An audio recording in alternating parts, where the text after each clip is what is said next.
we ask you to please come inside. There will be a coffee break in the not too distant future, so you will have an opportunity to have a drink in a moment. But we do want to get started. So while you're coming in, I'll just give a few, Adina and I are going to give a few introductory words. So welcome everybody to this final conference of the Smart Rural 21 project. Welcome to everybody that's joined us here in the room. It's nice to see so many familiar faces as well as some new ones. And also welcome, hopefully, to our online audience, the people that weren't able to join us here in Sopot, in Poland, but will be following a lot of our discussions online. So, as I said, this is the final conference of the Smart Rural 21 project, the first preparatory action on smart rural areas in the 21st century. My name is Ed Thorpe. I'm part of the E40 team, and I will be one of the moderators for this conference, together with my colleague. Hi, everyone. It's great to see you from my side as well. My name is Anina Irola, and I'm also part of the E40 team, as you know, coordinating this project. So we would like to hear a bit like who you are. I know you just sat down, but we might want you to stand up for a second in a minute. We know that we have people from all levels, from the local level to the European and international level, in fact. So let's do a bit of exercise so that we've got a feeling who's in the room. We wait a bit more for people to sit down, those who are coming in. And then those who come from the local level, please get ready, yeah, for an exercise just to stand up. I think it's good after lunch to do that. So, okay, those who think they are coming from the local level, villages, municipalities, local action groups, can you please stand up in the room? Wow, fantastic. That's what we were hoping for. Please applause, a big applause to them. Very good. I will separate this because this is going to be interesting. I think it's maybe fewer people from the regional level, regional authorities, regional development agencies, anyone who think they come from a regional level or also represent regional level. We know we have some, because we will have a specific workshop on that, but okay, we will cover that there. They're not here yet. They are not here then. Okay, national level, so those policymakers, national rural networks, ministries, and so on. Well done. Hello. Okay. And then European or international level, those who represent the European Commission, World Bank, FAO, European organizations. Thank you. Welcome. Now maybe those should stand up who stood up more than once, who think they represent several levels. Here we go. Kim is one, Christina is another. Very good. Okay, so welcome from my side as well. Ed. Thanks, Adina. We just wanted to stress as well, just really how happy we are to be here and how happy to see you all here joining us. For Adina and I, it's also slightly a moment to reminisce, because when you're writing a project at the beginning, you put in that you're going to have a final event, and it always seems so far in the future, and now that moment is here and now, and it's a moment, hopefully, to celebrate the successes of the project, to take inspiration from the village stories that we've been able to support, and exchange and learn together about the future of smart villages in Europe. In fact, yes, this has been a hell of a journey for us. We really enjoyed this journey, and as you know, I think that the journey is the symbol of this project in many ways. I used a lot, I will use it today, the infographics that symbolizes the journey that we took with this project. The villages who participated took a very serious journey with developing their strategies, and huge thanks to all of the villages to start with who came with us on that journey. And we have already shared a lot of information about that journey, also through our website, but we continue sharing it, and here we have the chance to share it in person. So a little bit about the project. So where did Smart Rural 21 come from? Well, obviously, I would love to be a bit smarter. I would definitely like to spend more time living in rural areas, and I would absolutely adore to be 21 again. But that's not where the name of the project came from. Adina, do you want to tell us a little bit about what Smart Rural 21 really means? Yep. Yeah, you have always the funny bits and the serious. You've got the cooler headset as well. So, okay, the formal explanation. So you know that the project officially is called Preparatory Action for Smart Rural Areas in the 21st Century. So no wonder we were trying to find a shorter title for it, which came up to be Smart Rural 21. So Smart Rural 21 first was symbolic because we are in the 21st century and we wanted to stress that, so that's one of the meaning of it. The other is now it's symbolic in the context of a new project, which is called Smart Rural 27, where we work with 27 member states, but it's also from 21 to 27. I don't know if you ever thought of that. That's the current programming period in the EU. The national experts are nodding, they know. Okay, but most importantly, at the end in this project, we were meant to select 17 villages, but we selected 21. And we closely worked with 21 villages, so that's the final meaning of it. Wonderful. So give you a quick overview of the next 2 days of discussions that we're going to have. And those 21 villages that Adina just mentioned are really going to be at the heart of our discussions and our conversations over the next 2 days.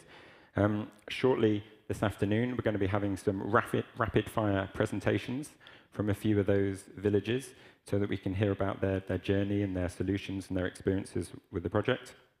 After that, we'll be discussing a little bit on the lessons that the project has learned about how to work with villages and support them on the Smart Village process. And we'll be having some interesting networking sessions of different types to round off the day this afternoon. And we'll tell you a little bit more about those a bit later. I think most of you hopefully have signed up for the ones that you want to be in, but we'll tell you how they're going to work and where they're going to be a bit later. Then tonight there will be a dinner. Before that, there might be a little bit of a social moment to come together before the dinner, hopefully. So we'll confirm that just before we wrap up today. Then tomorrow we're going to have a series of workshops. It's the moment when we'll be meeting more in smaller groups, talking about different aspects. The first set of workshop discussions in the morning will be about acting smart, about village experiences, about solutions that they've tested in their experiences. And the second set of workshops will be about the support framework put in place for smart villages and what we can do to improve that support framework. And we'll be rounding off the event with a panel discussion looking to the future, how we see the future of smart villages in Europe, and what we can do to make it more meaningful, to make it more successful for rural areas in Europe. And of course, after that, we will go to a field visit. Maybe not all of you are joining us, but we will have on the third day a field visit to Tomášin, which we are very much looking forward to. Now, some practical stuff from me. We have the Eventy app. I hope everybody knows. It's a quite important app for us because that's also where you can network. Anyone who couldn't download the Eventy app yet, sorry, I don't want to put you in the spotlight. Okay, if you haven't, please try, because that's the way you can register to workshops. And there will be paper formats as well, but we try to be smarter in that sense. So we encourage you to please book a place at the different workshops. It will appear in your own agenda. So I had painted a picture of the big agenda, but you will have your own specific agenda in the app. And you can also arrange one-to-one meetings in the networking bit. You click on somebody's name, next to it there is a plus sign or a small table with people sitting, and you can arrange in the coffee area a fixed appointment. So if you see someone on the list you really want to meet, but don't know how to find them in the crowd, please use the networking function. So connect to them and complete your profile, because people can only network with you if you complete your profile, and we would like to see as many of you and who is in the room, more information about you in that app. So please try to use that app, and let's do it together, and arrange one-to-one discussions as well. Don't forget that one. The other one is that we are using Slido, and maybe I ask the colleagues who are presenting to show Slido for a second, if you can bring it up on the screen. So Slido we are using to interact. That's maybe not that one.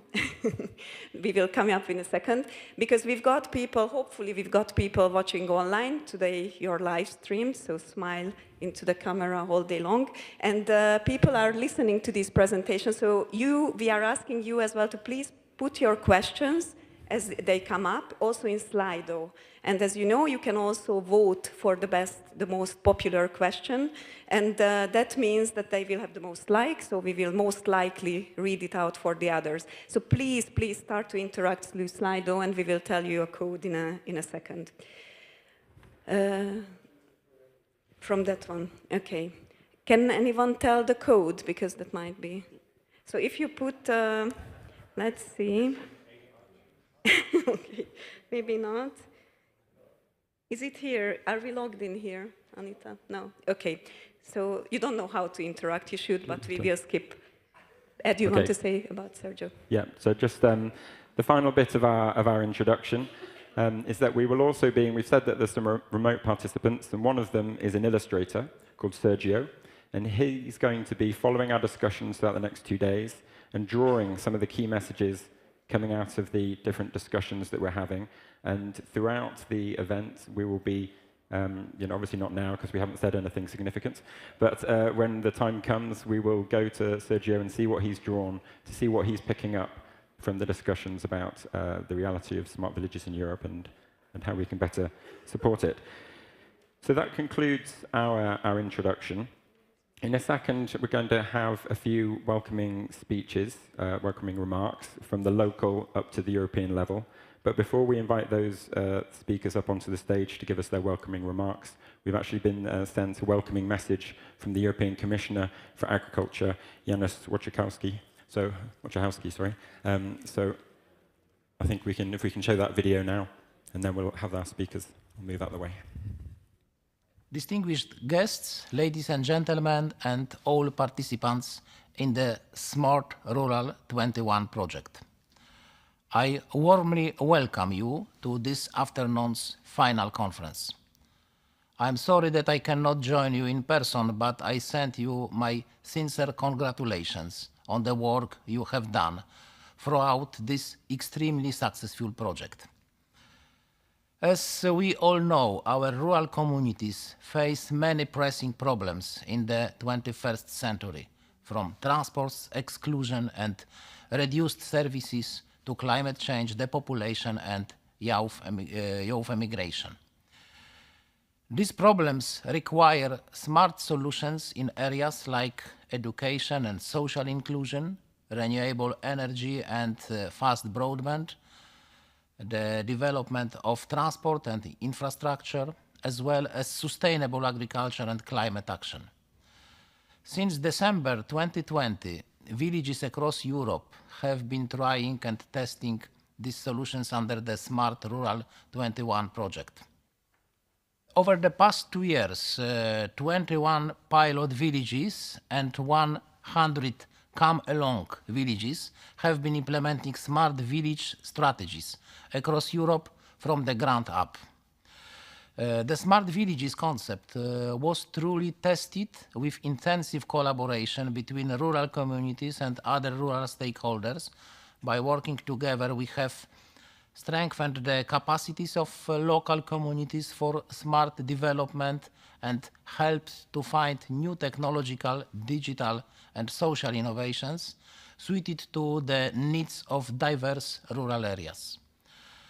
I would like to thank the 21 villages that actively participated in the Smart Rural 21 project. I would also like to thank the 100 come-along villages who participated in smart cafe sessions, visits to other villages, and various events of the project. Without your engagement, this project could not have been a success.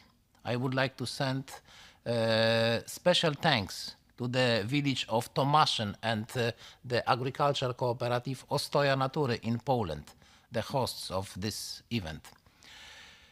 It is a highly inspiring rural community for all of us. It is a community that recognizes the importance of local farming and food systems, the importance of regenerative agriculture and innovative small farmers who take care of our soils and protects our ecosystems for the future. And finally, the importance of cooperation between urban and rural areas and opening opportunities for new entrants to farming. Tomaszyn provides us with many great examples, and I hope that tomorrow's visit will give inspiration to all. Looking to the future, the European Commission has actively encouraged member states to use the full potential of the Common Agricultural Policy and the Cohesion Policy to fund smart solutions for our rural communities. I'm glad to say that smart village strategies and projects have been included in the majority of CAP strategic plans submitted so far. A number of member states have a clear vision and approach for smart villages, with many harnessing the valuable support of the national rural networks. Much funding will be challenged through leader and community local development strategies, which can strongly support the implementation of smart villages. However, it is crucial that support is also provided beyond leader, for example, through standalone investments in basic services and infrastructure, as well as interventions to support cooperation projects, knowledge transfer and innovation. Through such investments and interventions, we can make rural communities our leading communities in the 21st century. Let me conclude by returning to today's event. This conference has been built as a space for you to network and to learn about the successful projects and smart actions of your fellow participants. I hope you will make the most of this opportunity and draw inspiration from the speakers and your fellow participants. I strongly encourage you to spread and share the lessons of this project and the outcomes of this final conference. While this conference marks the conclusions of the Smart Rural 21 project in the coming months, its legacy will last for many years to come. In the Smart Villages concept, we have a strong community-led local approach to improve the resilience, prosperity and sustainability of our rural communities and to help us achieve the European Union's long-term vision for rural areas. The strong and successful engagement of villages in this project demonstrates a key lesson. We need the ideas and involvement of local communities at every level, because that is where everything starts, where real actions happen and where real results can be achieved. On this note, let me thank you again for your good work. I wish you an enjoyable and successful conference. Thank you.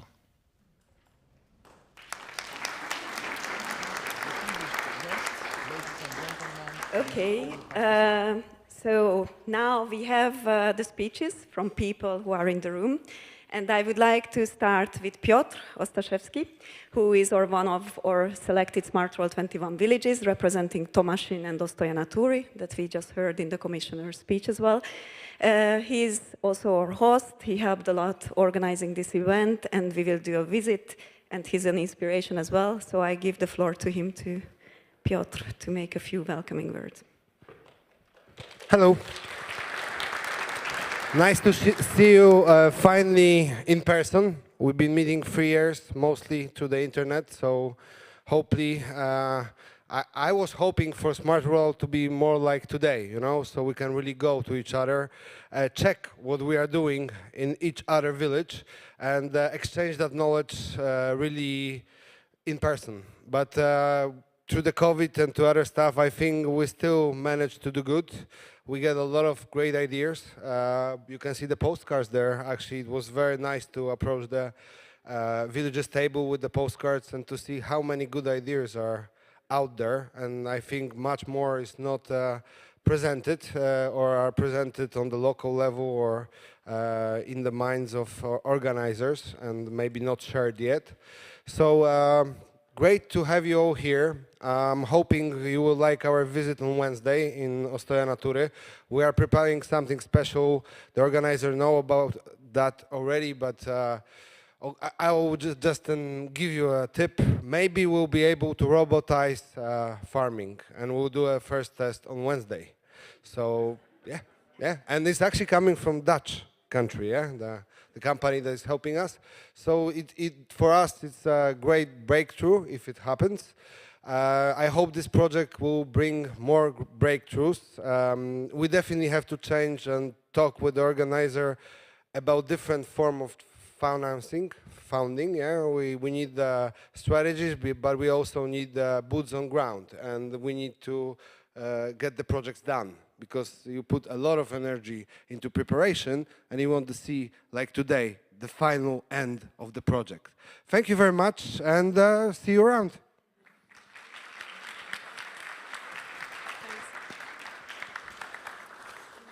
Thank you very much indeed, Piotr. So as I said, we're moving up from the local level. So next we have the national level representative. I'd like to invite onto stage Joanna Gierulska from the Ministry of Agriculture and Rural Development here in Poland. Joanna, please, the floor is yours.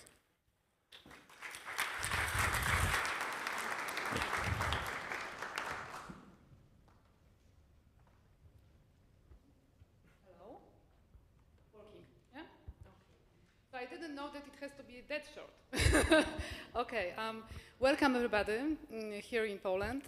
I'm very happy that the final event takes place in Poland, in a beautiful Polish seaside, and you are really lucky with the weather, because this is our gold autumn in Poland.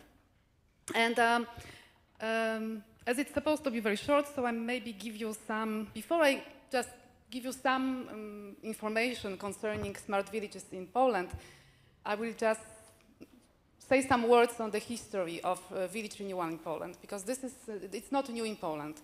So the concept of village development is not new.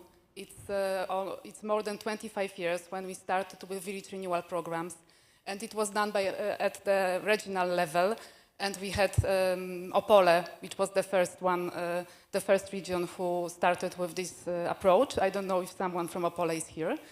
And then other regions also followed this concept, and we had lots of programs also financed by the European money to invest in villages. And I think that smart village is just, you know, the sign of time, that world is changing, and we have to modernize our local communities, and we have to be smarter, as you said. And that's why I think that this smart village concept in Poland managed to blossom, and already we have some proposals in the Rural Development Program for 2014-2020. And thanks to the courtesy of Polish network of LACs, I can tell you that 88 local action groups already planned to open the calls for smart village concepts, and the plan is to have 700 concepts in Poland, so I hope that everything will be okay. And for the next programming period, which is starting next year, 2023, we are planning to continue with this preparatory support for smart village concepts, but also we would like to implement, as Piotr said, we would like to implement also those concepts with some money offered for investments projects, and also for projects under LEADER. So I really hope that the whole idea will blossom, and we will have opportunity to show you our examples, implemented examples in a few years. Thank you very much.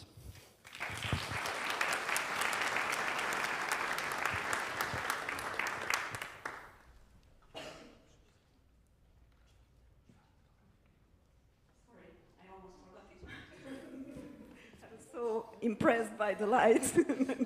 Thank you. Thanks a lot, Joanna. I think it's really, really good to see there are a lot of things happening in Poland, not just at the local level, but also at the national level in terms of policy. And Poland is one of the most advanced countries in this sense. So a lot to learn from, I think. Just ask Joanna how they did it. Okay, so with this, I would like to move to the European level and invite Maria Gaffo from DG Agri to please make a welcome speech. Maria.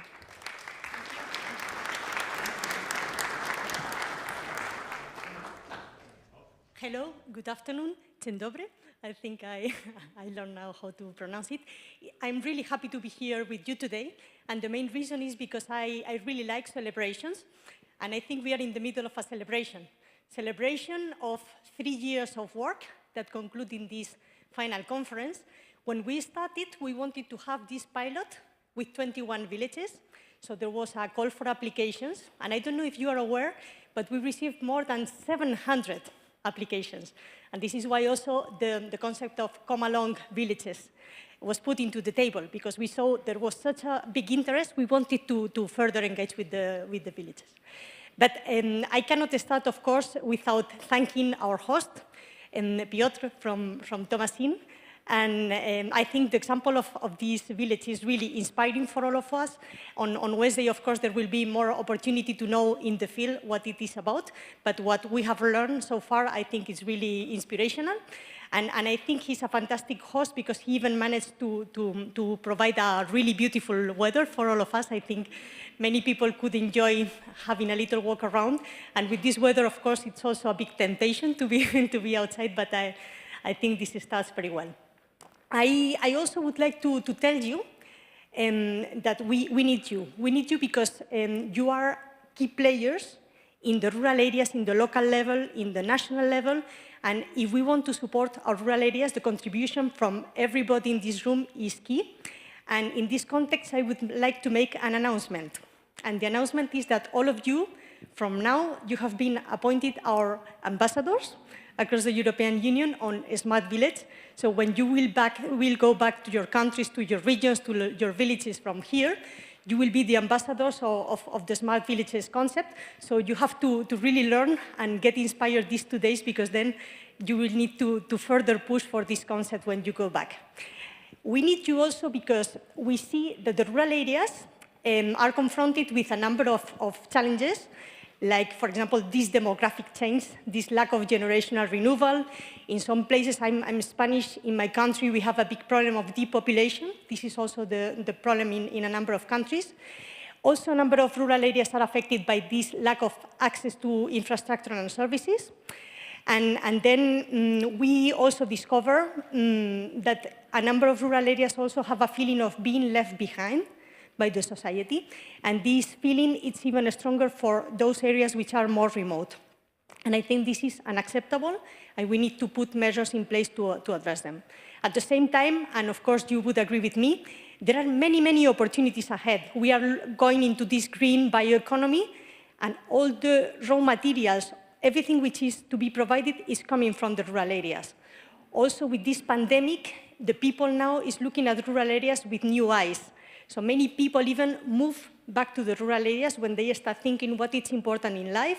And what is important in life is maybe to open the window and to see some green, to take some fresh air. So we saw that people living in the middle of cities decided to move to rural areas, and I know a number of countries that want to continue and to support these people that made this decision. So, because we want to have rural areas in 2040 which are stronger, better connected, more resilient and prosperous, we put on the table this long-term vision for rural areas that was announced by Commissioner Wojciechowski, and probably you are all aware. And we try to put a number of actions to support our rural areas. It's not for us because 2040 is far away, so it's especially for the young generation, And of course, the concept of smart villages is at the heart of the long-term vision, and it's a key concept and very important to continue in this path. But you would agree with me that, of course, it is not enough if we take actions only at the European level, and this is why we propose the Rural Pact, which is basically to try and to put all the levels together, so the European, national, regional, and also local, so that the efforts go into the same direction. And I'm very happy to see here very familiar faces from the conference that we had in June to launch this Rural Pact. Just very few words about the Common Agricultural Policy. As you probably know, we are now adopting the CAP strategic plans. We have already adopted a number of countries, if I am not wrong, 9 countries. And in many of them, you see these actions supporting smart villages recognized. I will mention as an example, and not because we are in Poland, but Poland is a very good example, pushing and supporting the smart villages concept. Other countries are, for example, Finland. I saw Sala and some other colleagues from Finland here. Austria, and we are also now revising other member states. But we see that this is a concept that can be really supportive for the development of the rural areas. As I said at the beginning, this is a moment of celebration, and also celebration because we met each other, in many cases, through a little screen. So it's also, I think, a very good opportunity to do network, to talk to the people in person, which is, of course, completely different than to see them in the screen. Some people will realize that I am not so tall in person than in the video conference. But I think we need to enjoy this moment to celebrate. And again, as I said, you are appointed ambassadors. Thank you very much. And well, now we will hear the examples, which I think is the most important part of the conference. Thank you.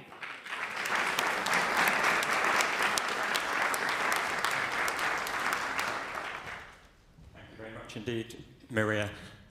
Thanks for being here, and thanks, of course, obviously, to the European Commission for funding the project in the first place. It's a very important added value, I think, for the work that we're trying to do on smart villages across Europe. And people will have one key part of the discussions over the next couple of days is going to be what villages need and want from the European level. What can be done to create the enabling environment that villages need and the supporting framework.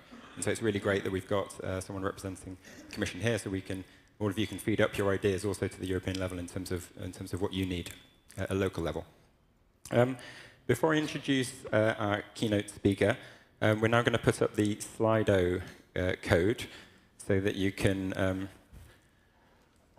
There you go. We've made it. So we're going to test how smart you are to see if you can memorize this number by the end of the event.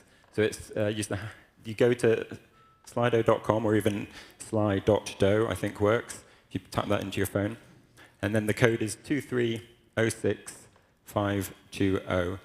And you'll have opportunities now for the rest of the session today and also in further sessions throughout this conference to use that same code to input your questions and comments to feed into the conversation, also if you're joining us online. So please be active on Slido. So that said, we wanted to invite someone to help set the scene. We've had our welcoming messages. We're going to go and explore the village journeys shortly. But we wanted someone who could really set the scene for the discussions we're going to have over the next couple of days. And we thought, who could we invite that can be really inspiring, who can set the framework, explain what the vision was behind this project. And of course, the answer was right in front of us, because it's our very own Anina Irola, who is really, most of you will know, she's really been the driving force and probably the guiding light for this project. She's done a tremendous amount of work, and she's had this vision, I would call it, of what she's trying to achieve. And so, Anina, I invite you, please, to take the floor and set the scene for us in terms of what we're talking about over the next 2 days. Thank you.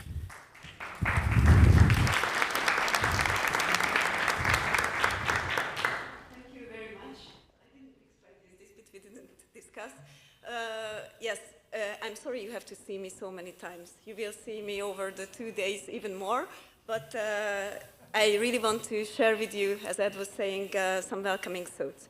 So let me see, because this is something Can you hear me like this fine as well? Yeah, the microphone works. Okay. So, sorry, 1 second.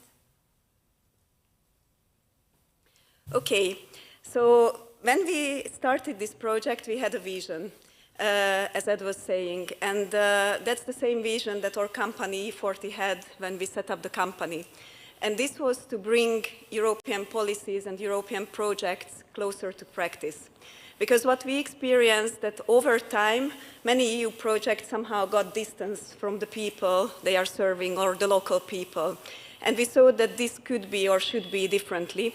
And we wanted to try ourselves. We wanted to do it in a different way, and we wanted to prove that it's hopefully possible. So this was the vision we set off for on this journey, which has been really, really inspiring for us. But this was the starting point, and that was the initial vision. So that's my kind of first message to you.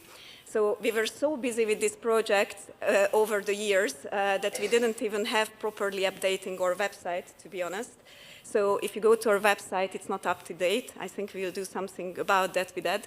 But anyway, one thing is still stands, the first motto that we put on that website, which was that we always wanted to stand at least with a foot on the ground, ideally 2 feet, but we really wanted to connect the local level and the European level or whatever level we are working at with the local people. So that was our mission, and that still stands. That's still our mission in the project, and that will be hopefully the mission in many of the other projects or many future projects we are implementing. So those who know me also know that, or who heard me presenting, that I often quote, actually it's an understatement, I almost always quote him nowadays in each of my presentations, a professor from Portugal who is a historian of science. And I heard him speaking in 2017. I know this because actually I was checking it when I was contacting him to be our keynote speaker. Unfortunately, at that time, he already had another commitment. So I just need to tell the message again, yet again, for myself. But what he was stressing in the speech that I listened to, that every innovation kind of starts from a challenge. So that's when you really innovate. That's when you start to take action. And this is very important because we are all facing serious challenges. And this kind of takes me to the first message I want to say, and that's an important one, that we have a challenge. Actually, we have a series of very serious challenges. And I think it's absolutely crucial that all of us in the room and beyond take action. And we have to take those actions very fast. Incremental innovation, I think, is no longer enough. We cannot take it step by step, but we have to be fast and smart now. And I don't have to explain to you, I think all of us going through this every day, but just to say a few challenges that we've been facing. Of course, we have had a governance challenge a couple of years ago, but it might still stand. So the question is how we communicate to people in a governance sense, how we as politicians, how do they communicate to people? Are we moving into a populist direction, or can we really reach down? Can we convey the messages? Can we convey the message like why the European Union is important? Do people on the ground feel that? In certain ways, I think we need to think about that further. We still have a crisis probably in that sense as well. Just a few years ago, we've been into COVID. That still impacts on us. We were hopeful and fingers crossed that we can already have events like this, but it has a roll-on effect. We know it was not an easy process, and it still stays with us, although probably in a lower and weaker form. I think we've got students on the street at many places, and that's a key thing. I think our educational system cannot keep up with the pace of the world, with the changes, and we really need people who teach in a different way. And I think it's a very important message that we absolutely have to reform our educational system and speak to the people. You will hear tomorrow that there is a youth workshop. It's been one of the most popular workshops. How to engage youth, that's an absolutely crucial way of doing it. It's an absolutely crucial question to do it, so that we cannot forget. There is a war near around us, which is probably one of the most imminent challenges. We cannot really influence that situation, I think, all of us feel, and we still feel the influence of the war that impacts us, among others, through the energy crisis, but probably a recession will come. We are just entering a winter. We have a nice weather today, but God knows what comes tomorrow, which will impact on many people as well. And I think no need to say that there is a challenge with climate change, which impacts especially a lot of local communities. So let me stop here for a second. I invited a speaker. Actually, he was an inspiration to me at the European Rural Parliament event. It's a young guy, so he represents the force of youth in that sense. So I was asking for that recording from the European Rural Parliament because unfortunately Levin Peterson was not available. Probably he had important things to do to change the world in his own rural community rather than sitting here with us. But he was kind enough to let me to share his words that he presented at the European Rural Parliament. Special thanks to the Polish Rural Network who let us to share this video or shared with us the video to present it. So climate change, it's just one of the challenges that Levin is mentioning in his presentation. Sorry to Levin as well, I had to cut. So you will see a bit of a break, a jump. That's because he listed a lot of challenges, but the most important one he was talking in his speech was climate change. So I want to put first his words on this. The island is the reason why I want to get involved in politics. When I say politics, I do not mean party politics. I am talking about the future of my home island and how to keep it a place that one likes to live on. Because there are several issues. For instance, climate change. You should imagine Pelvorm like a pudding bowl. The rim is an 8-meter high dike surrounding us. The pudding is our land and 1 meter under sea level. With sea levels rising and storms getting stronger, you can feel pretty threatened. Also, our farmers have to deal with longer periods of drought, sometimes followed by long periods of rain and flooding. So I cut off here because I think it represents the challenge that Levin and his community is facing on a small island in Germany. And I think this leads me to the second message that I want to put, that it is absolutely, absolutely important, as I said at the beginning, that we take action, and we take action with urgency, like all of us in the room. Now, we will hear today, like how villages at the local level take action. It needs a lot of effort, it needs leadership. We saw that the most successful villages, those who can advance the most, are those who actually have a leader, have a vision. So it's absolutely crucial that you don't just jump into a new smart solution, but you think where you want to get in 5–10 years' time. It's not the formal document, the strategy that matters, but the vision that these leaders that we met also through Smart Rural 21 have presented to us. So that's one important thing. But I think those of you and those of us who work at national and European level, we also cannot just lay back and think like we are not at the local level where the impact can really be achieved in schools, in rural communities, but we are at a higher level, so we've got limitations. We cannot do as much as others. I think we should think about that, and that was the main message of this project, or the main message we wanted to put through, that each of us can do things in a different way, and we need a reform. We need a breakthrough also in the way we manage policies, the way we design policies, and the way we manage European projects and programs.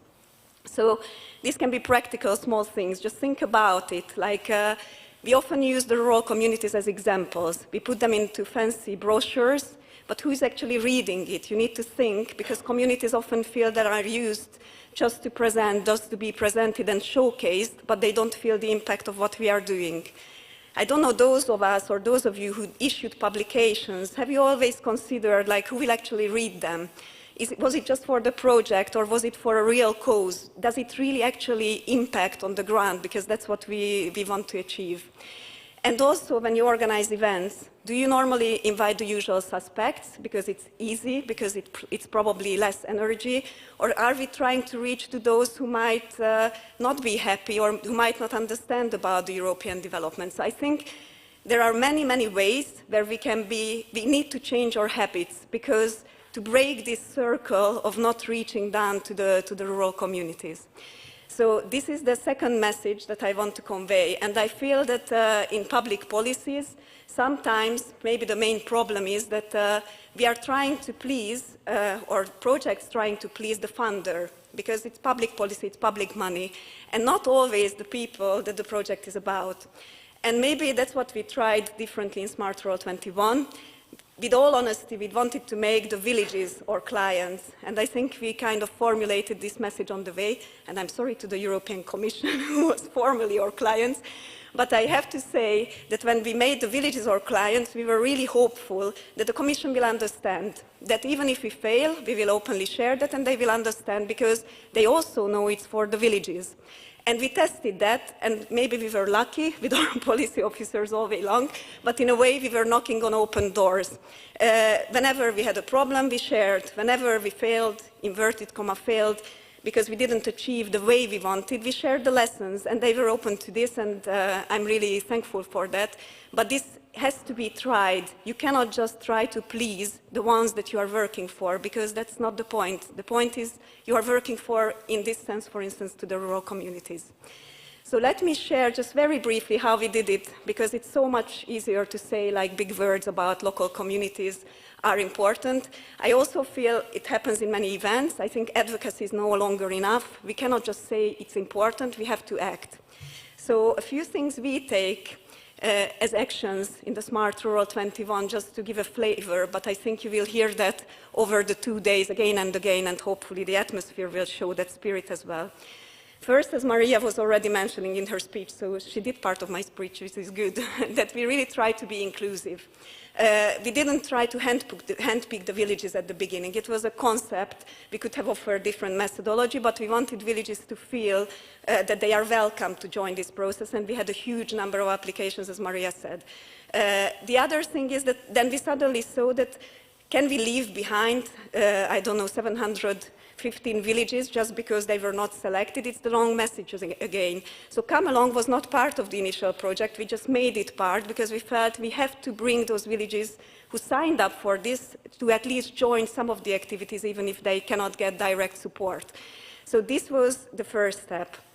And then I think a second important point, that we are constantly listening, and I think you have to listen to the people and you have to care. And we continuously reflected on the lessons, what we heard from them, and we try to improve or try to understand why the villages or communities don't like something or like something.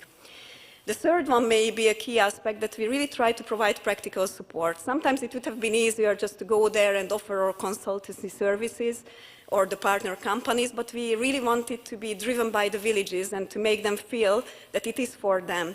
So actually it was much more work, because we went into a lot of discussions, what they need, finding the right experts and so on.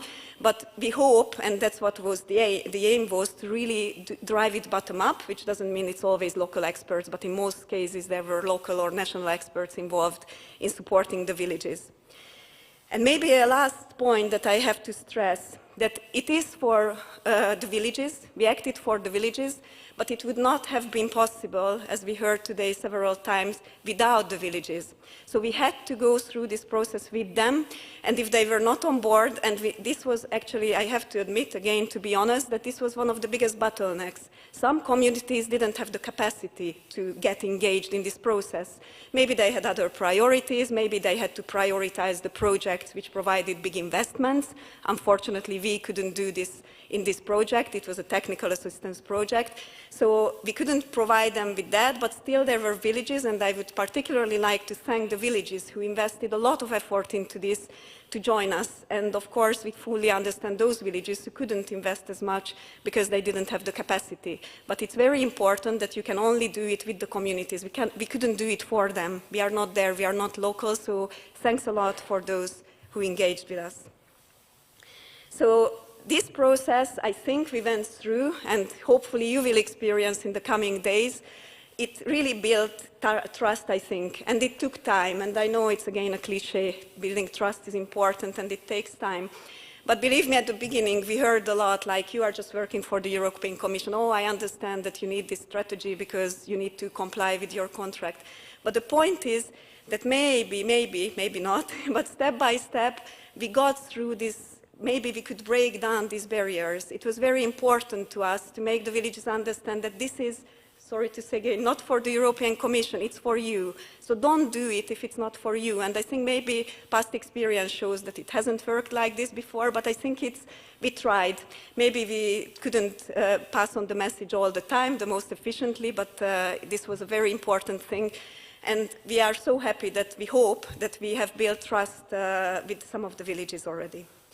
So with this one, I would like to come back to Levin again, and just to hear from him how in a local community in a small island they took action and dealt with the challenge.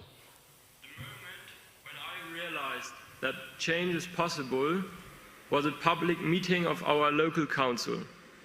The topic of the evening was the question whether our council would decide to join the lawsuit against the German federal government. A farmer family, supported by Greenpeace, was taking the German government to court for violating the rights of property and choice of economic activity, for ignoring the impact of climate change for future generations. After a second lawsuit, we did win. The German Constitutional Court sentenced the German federal government to implement stronger measures against climate change. Let me close with a picture. I remember one heavy storm of 2 days and nights in 2013. My dad was on duty with the fire brigade, checking water levels and dike security. That night, everyone was up and ready to help. And that is what I want to say. In a small, rural community, and especially on an island, it is important that people pull together beyond political parties and come up with creative solutions to meet the many challenges. You can see he's inspiring, I think. You can hear the full speech. I'm sure Pavel will share that with you, or maybe it's already shared on the European Rural Parliament website.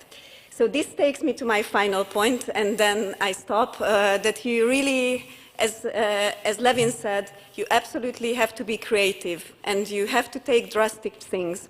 So what we are inviting you for during this event to be smart, and through a whole event, please think what you can do in your own context, and please break down the cliches, please try to take real action, please try to take action that impacts on people. We need to go home like this because we don't have time.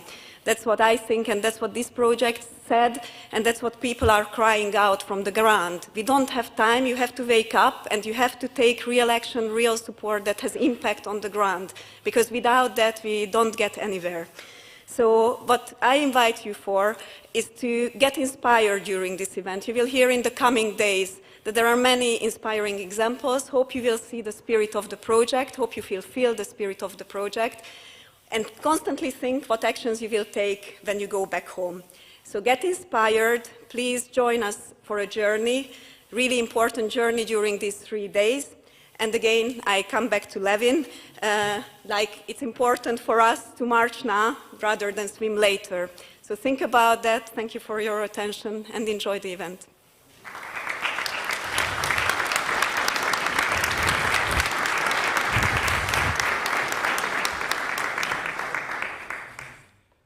Thank you very much indeed, Adina. We're going to have just maybe 5-10 minutes of reflections looking at Slido, and maybe anyone in the room that wants to say anything before we introduce our first village presentation. So maybe if we can get the Slido up on the screen. The first comment, I obviously owe someone a beer. Well, that's so thank you for that comment. It's very nice. I won't dwell on that, but thank you. A comment that we need a transnational staff volunteer program. I assume that's about exchanges between villages, sending people from one village to another to learn from each other, the practical experiences. That sounds like quite an interesting idea, and one that maybe could be picked up on in some of the workshops. There's a Polish, I think, statement there, which I put into a popular online translation tool, and which apparently means, I don't know if anyone else did this, but apparently it means, is it possible to smoke while standing on the platform, but with your head in the train? Which I think is a profound metaphor for something, but I don't know, is the person who wrote that in the room unable to explain, or is that a popular Polish expression? I think it means something very deep and profound, but I'm just, nobody wants to explain what that means. If not, that might be something to, for us all to think about. Is it possible to smoke while standing on the platform, but the head is on the train? I assume it's not a literal question anyway. So the next, there's one from, hang on, I need to go back onto my, there's one from Wiet van Mil, And maybe, Vít, if you could just stand up and show us who you are, if you're in the room. So Vít says that they're working on a musical with children and grown-ups in their community about the village in 2070. What's it going to look like in the future, looking at soil, air, energy, and water. And he's interested to discuss with people whether anyone else has experience about this. We maybe don't have time right now to have a big discussion on this. But Vít, yeah, just stand up again, Vít. This is, just stand up again so people can see who you are. If you've got experience about this kind of project initiative, working in arts and culture type initiatives, looking at future projections of the village, Vít is looking to exchange with you. So look out for Vít during the coffee breaks and the evening sessions, and maybe you can have some interesting exchanges about how arts and theatre and musicals in this case can be used and working with children. That's the key point, working with children about the future of the village. Thank you. Practical question about darkening the lights, which we'll try and do as much as we can. How did you work with post-project sustainability and business models of the solutions you produce during the project? I'm not sure who that question is for. For the villages, I suppose. I don't know if anybody, who is a participating village wants to talk about the post-project sustainability of what they were doing in their village. Sometimes one of the criticisms of projects is that when the funding stops, the activity stops. One of the things that this kind of initiative tries to do is put in place a strategy that will have a life in the village beyond the project funding, and that people are really committed to. As Adina said, it's not an output that belongs to the project. It's supposed to be an output, a strategy, and an engagement process that belongs to the village. And so it should really carry on beyond the village. Is anyone able to talk? Is anyone brave enough to take the floor and tell us a little bit about how they expect that work to carry on beyond the project? Piotr? No? Maybe with a microphone, yeah, for the online. Thank you. I hope, like all good projects, our project is one of the projects that is just using Smart Rural to grow. We're not there to be part of Smart Rural. The Smart Rural show up for our strategy that is already there. So the strategy stays. Wherever the Smart Rural ends or starts, we are still going the same direction. So hopefully the projects like that can speed up and boost strategies like ours directly. And I think that's probably one of the key messages of this project, isn't it? It links to what Adina was saying, what Piotr was saying, and then hopefully the presentations that we're about to hear now from our participating villages about the difference that has made in the community, and exactly this question: how is this going to actually help transform the communities and lead to sustainable rural development based on the smart village type approach? So I think, unless anybody's going to wave me... Oh, yeah, maybe just quickly before we bring up those villages, I mentioned that Sergio is doing some remote drawings. So maybe we can... I don't know yet what he's drawn, but maybe we can just get up on screen a first glimpse at what he's captured so far.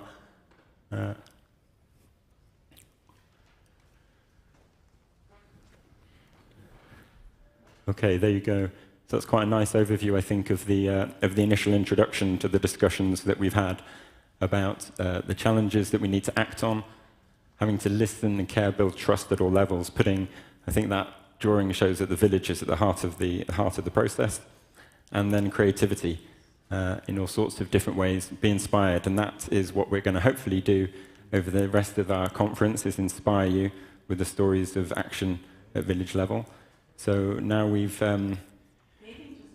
yeah, thank you. Yeah. We didn't ask you if you have any comments or questions, not necessarily to me, but also because we were so much focused now on the Slido.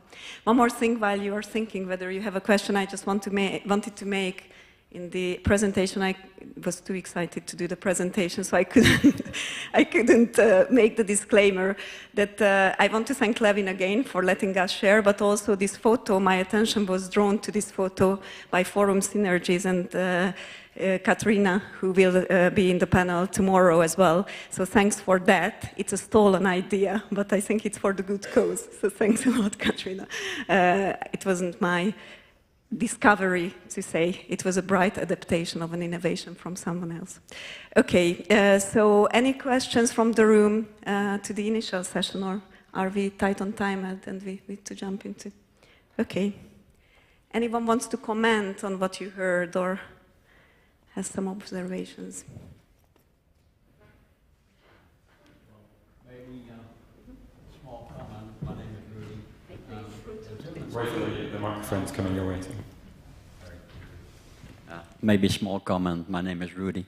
The German speaker made it clear that an imminent threat unites people, but I'm afraid that those kind of threats are not equally experienced in all situations by all people. Maybe some people think it's not my problem, it's my neighbor's problem, so I don't have to act on that. How do we cope with that problem? Because it's really an obstacle. I hope you're not asking me. Okay, anyone knows how to go about that problem.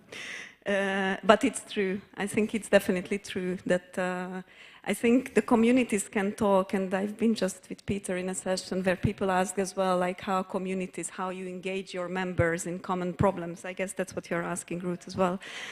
We've got some very experienced villages. Jonna, you want to? But yeah, okay. I know that you saw me, but I thought that I have to be really, really short, and I forgot to mention something which I think is important in Poland, and I wanted to share it with you now. Because you said that it's not for the Commission, it's not for the Ministry to have these smart villages, because this is for the people. And I just wanted to say that in Poland, most of these kind of initiatives actually are bottom-up. So I just spotted those remarks here, and I missed this bottom-up. And I think this is important also for Smart Village. And in Poland, it happened with these village renewal programs. It was bottom-up approach. It was not from the administration who started. It was the same with leader approach, to be honest, because in 2006, it was even not planned in Polish program. And then, because of the bottom-up initiative, it actually, we presented the measure in the program. And with Smart Village, this is the same.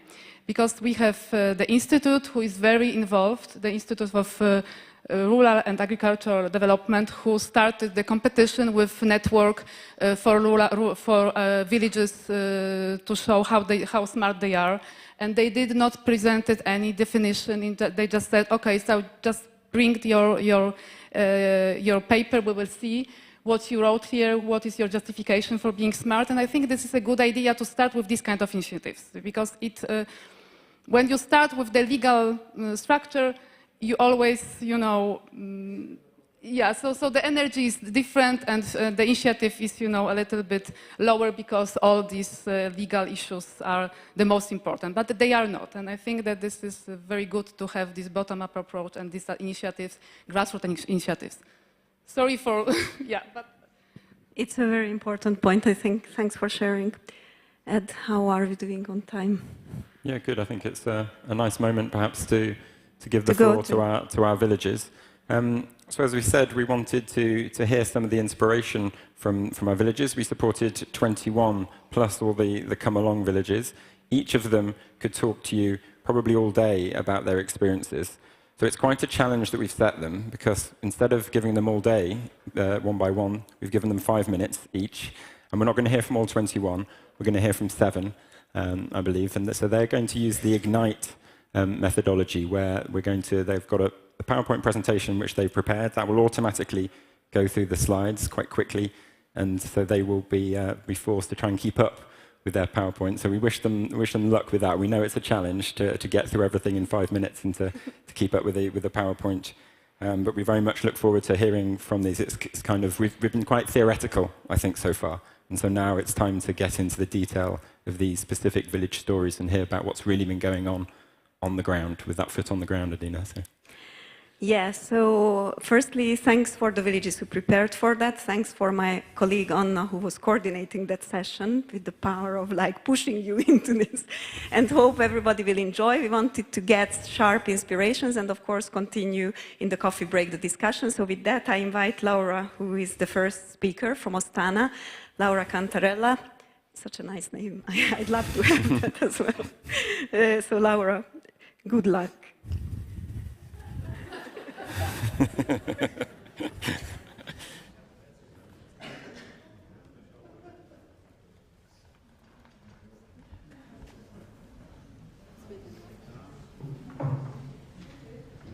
everyone, my name is Katarina. I'm a co-founder of Viso Community Cooperative in Ostana.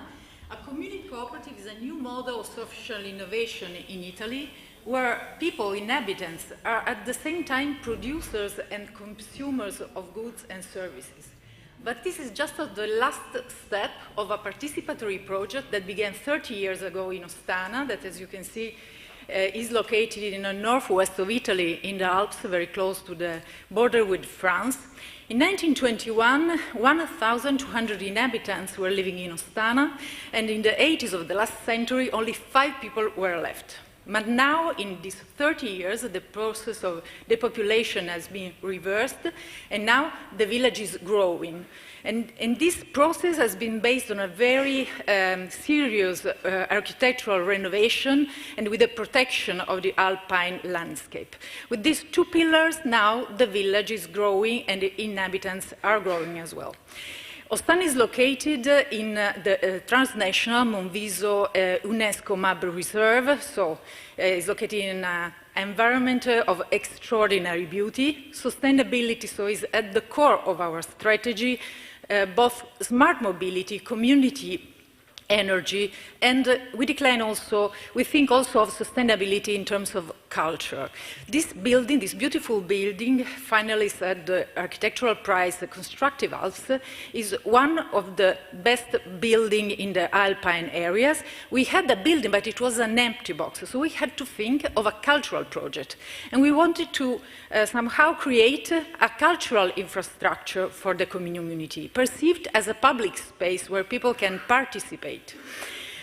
Now, after 2 years of management in this direction, the center is really lively, and so the hamlet around the building, where people now can meet, can play, can celebrate, can work. In the inside, we have 3 different floors. This is our action in the smart strategy of Ostana, the creation of this center, and we have different space. One is co-working, which is important for us to test a temporary citizenship in Ostana, since we have a small community, residents, but also we have a wider community. The first action we did in the center, a provocative one, was to establish a library for kids and teenagers. So we think that was a good point to begin with. Then we also created a library which is about alpine subjects, economy, environmental subjects, architecture. The library card, as you can see, is a very well-known image of Italy, and the point of view is completely different. It's like our cultural manifesto, to see things differently. One of our cultural devices is this program, which is the Ostana Residency program, which welcomes artists, musicians, researchers, students to stay and live in Ostana. This has been one of our most famous residencies with Marlene Kunz, a very well-known Italian rock band, mixed with the residency of Moira Franco, which is a local and very talented portrait artist. So, the main goal of our civic center is to fight prejudices. Example. It's not good for young families to live in the Alps. So we began from there to involve families, teenagers as agents of change, active players in the new collective perception of the Alps. Thanks to a participatory project, we set up a music school for kids, since it was a service, a cultural infrastructure that was not there in the valley, it was completely missing. Then, thanks to Elisabetta Percivati, who is here with us, and she will be in a workshop tomorrow, we create a new collection of design, starting from the drawings of the kids of Ostana and the Valley and Elisabetta herself. Another involvement of the young community was through the residency of Giulietta De Bernardi, director, theater director, and actress. And the play here was based on a local story of a soldier lost in the First World War. The kids were involved directly. We are proudly partner of UNITA, a network of European universities. Thanks to UNITA's Rural Mobility Program, every year we have with us students from all over Europe to create together the cultural project of Ostana. This is our much beloved project, which is the School of O like Ostana, and O like O, and H like O, expression of wonder. Another service that was completely missing in all the valley. And now, this is the press, after 50 years, the school bell rings again in Ostana.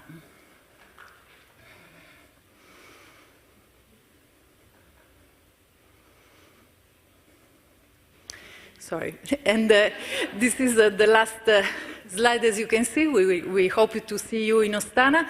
This is an image that tells the story of a place, Ostana, which is a real system of relationship and alliances, starting from the very precious and important one between the local authorities, represented here by the Major Silvia Rovere, and by the community cooperative that I represent, which is called Viso a Viso, which means face to face. We work like that. Thanks.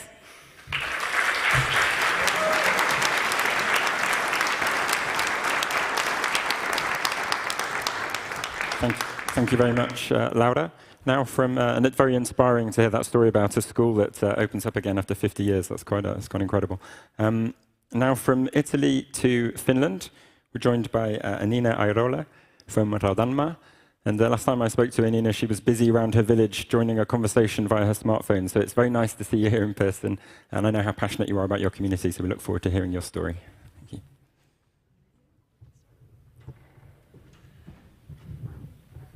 Okay, so hello, my name is Anina Irola. I come from Finland, a village called Raudanmaa. I'm active volunteer worker in Raudanmaa Youth Association, and I'm on board and secretary. Raudanmaa is a village in Finland, about 180 kilometers from Helsinki. In our village, heart is in a rural area where the closest shop is 15 kilometers away. In Raudanmaa, we have done many projects like Kautiala Water Cooperative. The water is filled with iron, rauta, where the name comes from. The water cooperative was successful, so we continued to do projects together. Good network connection was then the next big thing to organize. Luckily, we got our optical network done in 2019, so we were in a really good position when the pandemic lockdown started. 2019, Kangasala shut down our village school. Raudanmaa villagers wanted to have a place where to meet and arrange activities.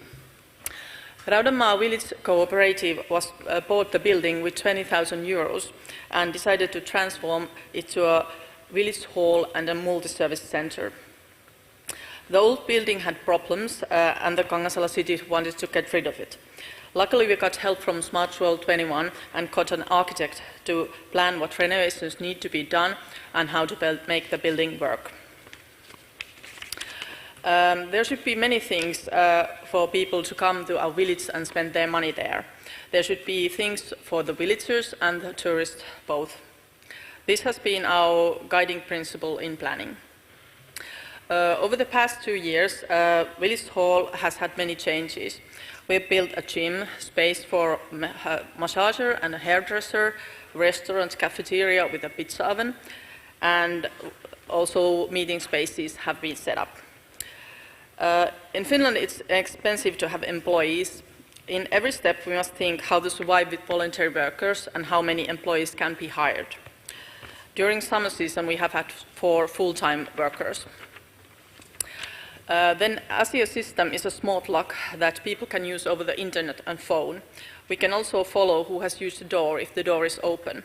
This system enables usage of the spaces so that no one has to go and open the doors. Kids Farm. With Smart Roll 21, we got further ideas and concepting help for the Kids Farm, which was open summer 21. There we have made online hatching videos at Easter time, where our vet Pirkko shows and tells about chicken hatching. And of course, then we invite them people to come and see the animals for real. Here's our vet Pirkko. Luckily, she lives just in the neighbor of our village hall. Lastenmaatila Pikkupiha, the name means little animals that are kid-friendly.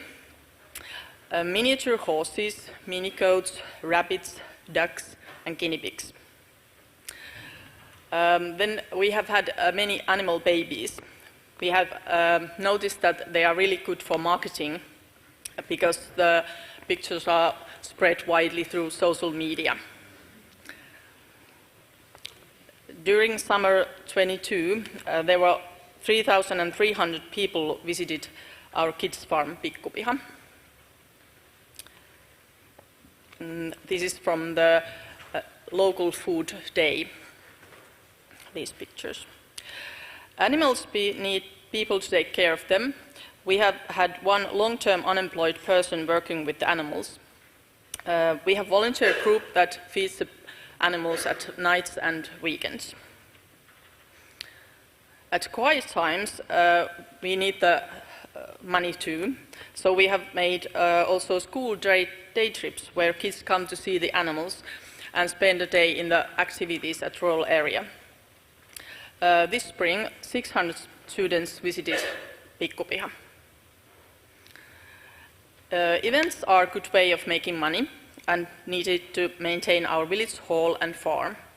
It's easier to have volunteer workers for special events than to be around every day. Local Food Day, Lähiruokapäivä, in September had 2,000 visitors in one day. For us, the Smart Rural 21 project has given expert help in many areas, as well as visibility, credibility, and following all this, we have got new partners to work with us. Successful project needs good ideas, enthusiastic, committed people, and resources. This is what we in Raudanmaa have got. But tomorrow, in the workshop, I will tell you more about the challenges that we have had. Thank you.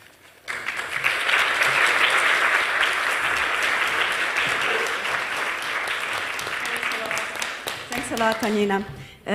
Believe me, it's a huge challenge. It looks easier when you are just watching it, but it's for the people who are presenting, it's really hard. So we really, really appreciate your efforts and much appreciated. So with that, I introduce Katarina Chadilova. I understand that I pronounced your name wrongly for 2 years.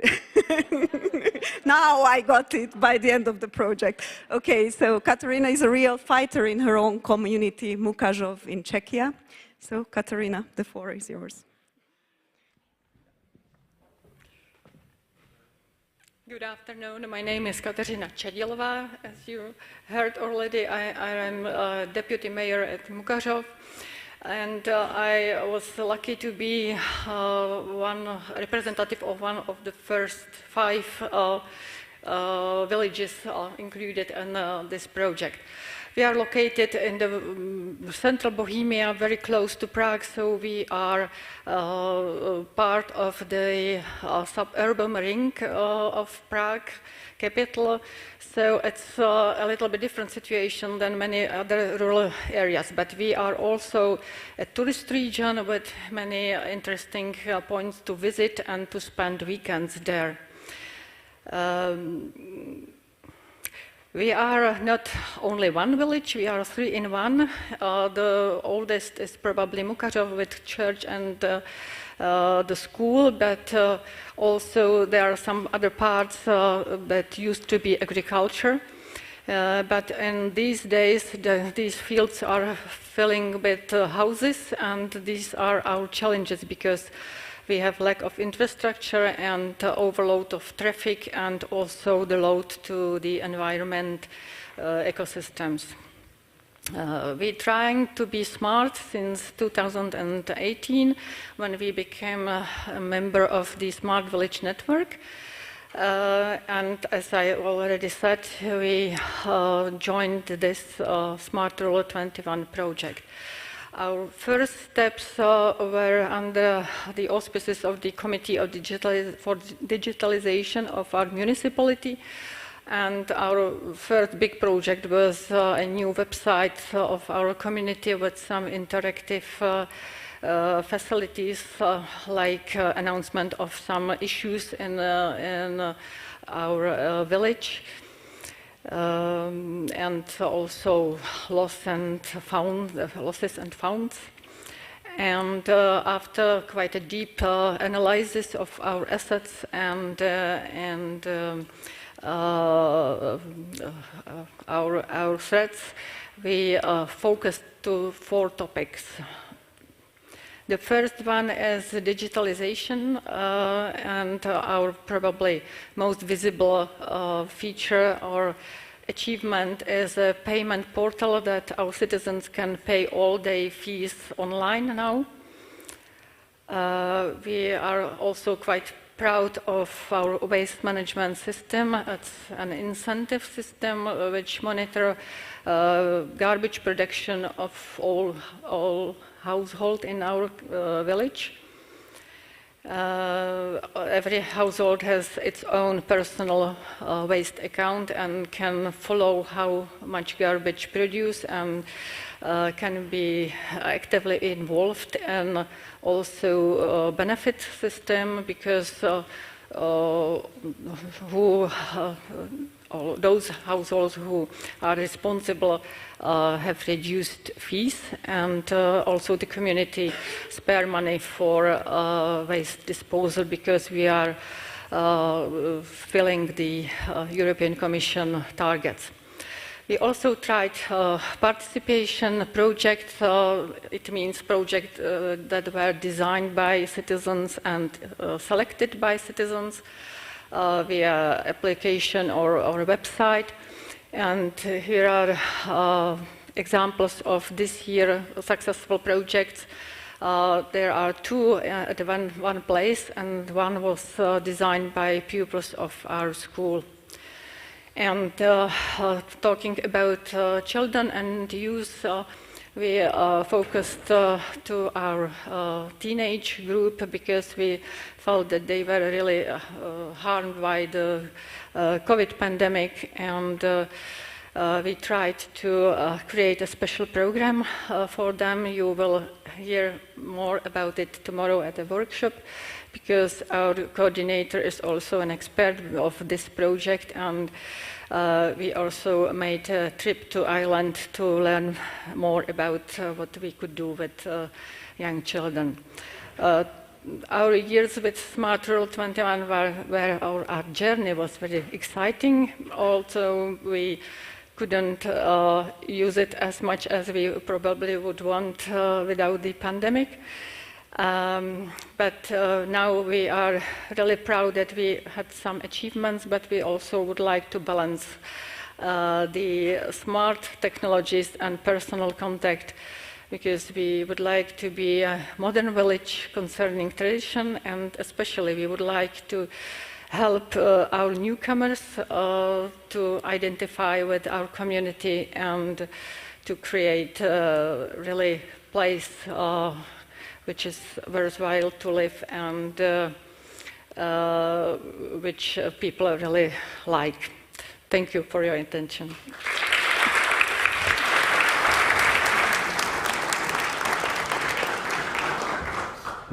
Thank you very much, Katarina. A really interesting range of very practical smart solutions there from Czechia. And importantly, that key thing at the beginning, based on that real detailed assessment of the local assets, the local challenges, not plucked at random, but really addressing local concerns. Now from Czechia to Denmark, delighted we're joined by Peter Plant, who's been a community organizer and leader in Torup in Denmark for the past 20 years, if I say so, possibly more. So Peter, with great thanks, the floor is yours. If you want to be in projects with people, you don't stand up there, of course. You move to the middle with people. That's what you do. So I'm just wondering whether, in fact, some of these slides are going to show. There we go. My little speech here is about taking action, and I'm sure I'm sharing this with you. We do it ourselves. This is where we come from, a little windy place. It's not beautiful, doesn't have any mountains like all the others. It's in fact, remote, windy, sandy. Funny houses, strange people, that kind of thing. I'm sure you recognize some of this from where you were. Yes, that's what it looks like. Old derelict houses, empty farms, and that kind of thing. So that's what it's like. But in fact, it's not so complicated to find your way. There are 2 roads, one in, one out. That's it. But all these things going on, and perhaps you can scan through them. Restaurant, 2 schools. We in fact have about 300 students. We import them because it's a very small village, 350 people with 300 students, so we import them. But also the farmers market, which I'm mentioning here, 700 visitors to buy local produce every second week, that kind of thing. So it's a really active place. Behind all this is the local democracy, Torp Ting, of which I'm the chairman. And Ting in the old Danish Norse language, in fact, means to negotiate. And we sit on these stones and we talk. That's what we do. It's called democracy, Yes. But behind all this, is in fact also a developmental fund, and you can see the local Viking up there building his own home. So we're actually now supporting through a local action group, of course, but also through a local fund, we're actually supporting now local development. So we've taken the lead there. We didn't wait for a developer to come in, run away with the profit and leave the whole thing. So we're actually taking this action ourselves. And creating a local fund where we come from, I'm sure this is different in your case, takes this kind of action. You need 40,000 euros. We got that together in 5 weeks. And then, of course, you go to the bank and say, this is a wonderful project now, join us. In terms of particular projects in Smart Rule 21, we've done this sharing little app, sharing exercise. So we bought some stuff. Don't buy your own trailer and share the concrete mixer, that kind of thing. And to support that, we've created a little app, and it works wonderfully. So in fact, people, especially newcomers and people building new homes, they don't really need to buy all this kind of equipment, but they share it. Isn't it a wonderful and primitive idea? Why did we join Smart Rule 21? Well, the ambitious thought behind TOR was that we might have something to contribute. And we do this already in a lot of different other projects. And I've mentioned some of them here. And as you might be able to scan through here, some of them are in fact projects which are more research-oriented. They're trying to answer some other questions than just what are we doing, but also why are we doing it. And I think it's quite important, in fact, that we try to do that. But also reaching out. We've taken, a lead in the local biodiversity policy making, so it reaches far out of just our little village. But also it's quite important, that we actually connect with the local policy makers and so on in these terms. And we've done that through this particular project, which is called Wilding Helseness, Wildness. Isn't it a wonderful little logo there? Yeah. Drawn by my daughter, by the way. And this to the right-hand side is the local rat and my wife. That was a good day, yes. Some key findings, yes, it matters what we do. Civil society has a pivotal role to play, but also leadership and cooperation. I think we're going to mention this. And then celebrate the successes, tell the stories. And I'm in the local newspaper every week, just about. Not quite, but almost. And it's really interesting that, people find that when they get stories from Torp, they're always positive, wonderful stories. So celebrate the successes. Thanks very much.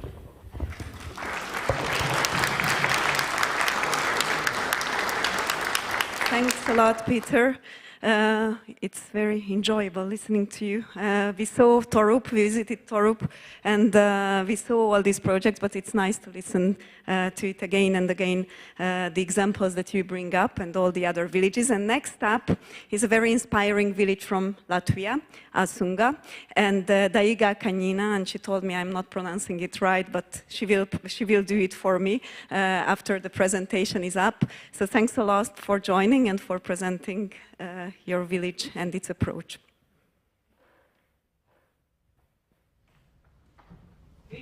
Awesome. I will tell you a little bit about common village. Like a lot of villages in Latvia and in Europe, with school, kindergarten, post office, shops and other things. We had a municipality, our own municipality, the smaller in Latvia, but from middle of last year, now we are included in a very big municipality. But there is one thing which is different from all other municipalities. We are included in Suiti cultural space, and this is included in UNESCO in list of intangible cultural heritage in need of urgent safeguarding. So, then in 2018 we decided to start a smart village approach and came together, and nothing works because initiative came from municipality. And then we start again and invite associations and active citizens and organized carrot festivals. And now we have a lot of carrot products because our national dress costume is in color of carrots, and we have national pie from carrots and other things. And in this way we worked for some years. We had a lot of ideas. We realized that some I can solve to you, and something was missing, and then we started to participate in this project and develop a strategy, and it gives to us target, and we concentrated on development of tourist and small businesses, and also to engage young people. And some of the results, the first and biggest one is Suiti market. So we stopped all tourists who are going through Alsunga in holidays, and they just saw, so yes, it's very beautiful village, and started to shop our products. And it was very hot summer, and our local artisans invited the new national costume, which is not so hot, and I hope that historians after 200 years will discuss which one is the real one. This one will. And then in COVID times, a lot of tourists came to Alsunga, and we need to make more walking trails, and we did it as GPX files because we didn't have funding for science. And also we developed the application to cooperate better, to work with tourists, as there was really a big amount of them in these years. And then we just asked to locals what services they need and where they are going for them, and we raised some ideas for new small businesses, and also offered training to start this business. And this training was also without funding, with small support from rural network, and we teach each other because between us there was people with knowledges. And then not everyone can participate, can be entrepreneur, and we offered some workshops for parents and for seniors, and also a room where we can come together with children and discuss our problems. And then we tried to involve pupils and develop with them together augmented reality app. And then thanks to this project we had financial support and expert to make together with young people solution, and it was a sensor station, so they can know what weather is in center when they want to come to disco or to dating. And then I want to share with you some lessons learning so far, and one is you need the vision, because projects is only tool, and if you don't have vision, it's just ideas. And then don't forget about joy, about co-working joy, and then you will feel this belonging and will be ready to go deeper and deeper.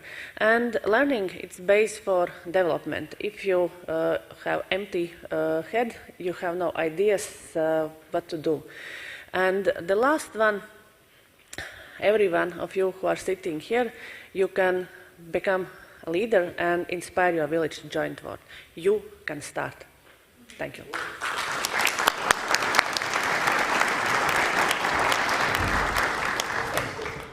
Thank you very much indeed. And that message about joy, I think, it's something we should take with us for our conference as well. You can do serious and important work with a smile on your face, and that's what we should all be aiming to do whilst we're here.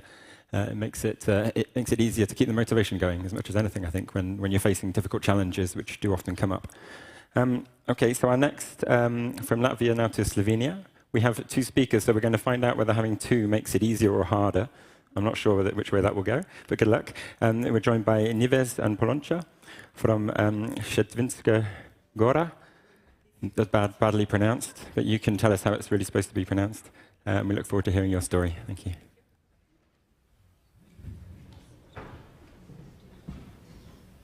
Okay, thank you. Good afternoon. So we are Nives and Polonca, and with our colleague Nika, we are coming from Slovenia. From our home is Šentviška Gora plateau. Our plateau is parted in a hilly part of western Slovenia, 600 meters above the sea level, and there is approximately 600 residents live in three major villages, Pečine, Ponikve and Šentviška Gora. Yes, but who are we? We are characterized by our attachment to our land, perseverance, willingness to help to each other, and remoteness. Yes, of course, we have unspoiled nature, we have all these beauties, but on the other hand, we love to rock. We have our Gora Roka, Rock Mountain charity festival. It is quite known, it is powered by 250 volunteers for 15 years. Everything is quite perfect, but of course we do have challenges. The number of elderly people in need of care is increasing. There are limited activities and opportunities for retirees. And the answer to all these challenges is a multi-generational center for daycare for elderly, for daily activities for retirees, afternoon childcare, and so on. So to overcome the challenges, our goal is to change the attitude toward talking about difficult topics, which is still in women's domain, and organize different lectures. Our first smart activity was the survey. So there were 85% inhabitants participated, and 99% think that establishment of the center is sensible decision. With the architect, funded by the Smart Rural 21, we managed to define the content of the ground floor, where we would also like to have a restaurant, a small shop, and other services that would support our community. In the first floor, we would like to have small 5 apartments. With the feasibility study, we choose the most optimal legal form for the organization and gain suggestions for additional innovative options in the work of the center. In November 21, we visited Stans in Austria, where a similar project already exists. Their solutions were quite comparable and already running. We were encouraged and thankful for all the advice. In June this year, we returned the visit to our twin sister village in Raudanmaa, Finland. Their hospitality, practical solutions in the center, and their overcoming the challenges with recycling were inspiring. After visiting 2 of our sister villages, we saw that we face similar problems and challenges everywhere. Furthermore, we've created similar solutions. We people of the rural area are willing to work and help ourselves. By joining the project, we were able to spread the idea of a common point that would reconnect us. The idea of a place where we could take care of each other, preserve old knowledges, and develop new ideas. Being part of the project, we found and reinforced the awareness that we are privileged because we live in a rural area. We want to stay there and preserve our peace. Our wish is to build a strong community which takes care of all its members and is mostly self-sufficient. We believe that this would attract new residents and convince the young to stay. And what's new? A rally race for the National Cup yesterday. All the roads were closed. Polonca and me had to get a special treatment so that we were able to drive off the plateau and catch the plane. This project shed a light on the topic of interpersonal relationships. We realized that the fact that we still all know each other is precious and is the foundation on which we can build. Thank you. More of this in the workshop tomorrow.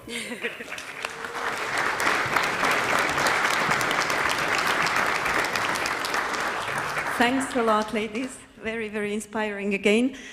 So we are coming to our last presentation, again a double act. So fingers crossed, this is the last part on Kythera, or island community in Greece, and it will be presented by Katerina Kasemati and Dimitris Bogiatsis. So good luck for them as well. We will need it.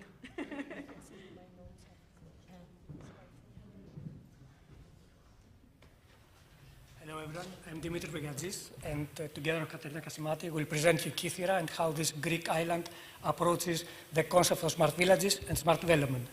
Kythera belongs to the region of Attica, where Athens, capital of Greece, belongs also, and lies at the southern part of Peloponnese. The municipality of Kythera consists of two islands, Kythera and Antikythera. The total population is just above 4,000, but only around 25 of them live in the second small island, the Kythera. The economy of the island is based on agriculture, fishery, and tourism. No surprises there. The major challenges that Kythera face are more or less common in villages and rural areas. Aging of the population, as young adults and families are leaving for work and educational reasons, while old ones return for their retirement. Kythera has natural water resources, but there is lack of it. Kythera has a lot of assets and is trying to address the challenges: impressive natural environment, great cultural heritage, sufficient public infrastructure, high-quality local products, but mainly an active local community. The Kytherians love their islands and they help their development. In order to build on our assets, we develop strategies in various fields. We have already strategies and projects on sustainable energy, urban mobility, and water resources management. And now we'll see 3 cases that how these count projects. As part of our water resources management plan, we implemented a system for remote monitoring of water infrastructure. With ICT technology, specialized equipment, and sensors, we monitor everything and detect faults early. In just 1 year, we have less 40% loss. The second idea was to use the natural environment of Kythera as a tourist attraction, but in a sustainable way. More than 100 kilometers of old trails are mapped and signaled. New visitors come in low season for trekking, and job opportunities have popped up. We also wanted to be an inclusive community. We installed innovative equipment that allows people with disabilities to access the sea without the need of anyone else. Perfect for a Greek island full of beaches. Our strategies lead to more projects. More than 10 million euros have been granted just this year for various projects: energy efficiency, reusable buildings, a sharing system for electric bikes, and a complete redesign of one of our villages. And still more projects are on the way. This was works and projects that were implemented by the municipality of Kythera. Now Katarina will show us how this work was combined and completed during the Smart Rural 21 and the development of our smart strategy. Thank you very much, Dimitri. Hello, everyone. I guess welcome to Poland. So what happened? How did we use all these existing projects in our strategy? So I'm going to talk a little bit about the Smart Village strategy that was developed and implemented in Kythera. The overall objective, and at the same time, the greatest expectation for the island is actually to keep its youth on the island. And we're wishing to create the appropriate conditions for them to live there. So this can happen by improving agriculture, environmental sustainability, and of course we want to increase quality tourism. Kythera was actually one of the pre-selected villages for Smart Rural 21, and we did not scratch, as we already mentioned, from scratch, but we built on existing strategies, and it was actually largely based on stakeholder engagement and local actors. The main advances, as you heard, we have a lot, but the main was actually the local communities and the citizens live in the island. There are actually many active associations and organizations foundations, and they were willing to collaborate with us during this process. So some of the smart actions that we implemented in order to improve agriculture and promote the local production included the introduction of smart farming technologies and the introduction of standards. So you can see here the Terra Kytheria project. A representative of this is Rigas, sitting in the back. He's going to talk more about it tomorrow. It is actually a project that is trying to promote sustainability and provide more to empower the olive oil and the production of the producers. It's also related and wants to conserve on-farm biodiversity. So this program, as I said, was implemented by the Kytherian Foundation on the island for culture and development and the Mediterranean Institute for Nature and Anthropos in collaboration with local associations. As you can see here, there were a few smart farming technologies related workshops that took place on the island and were organized. And in addition, we have a certification process which consists of 5 steps. In order to enhance this and enrich the Terra Kytheria dataset, from our side, from the Agricultural University of Athens, as we work as a national expert, we provided some extra datasets through the use of drones and smart farming technologies. This wraps up really quickly some of the work that we have done. We can say more tomorrow. Thank you very much for your attention, and we'll be happy to catch up during the breaks and throughout the day. Thank you.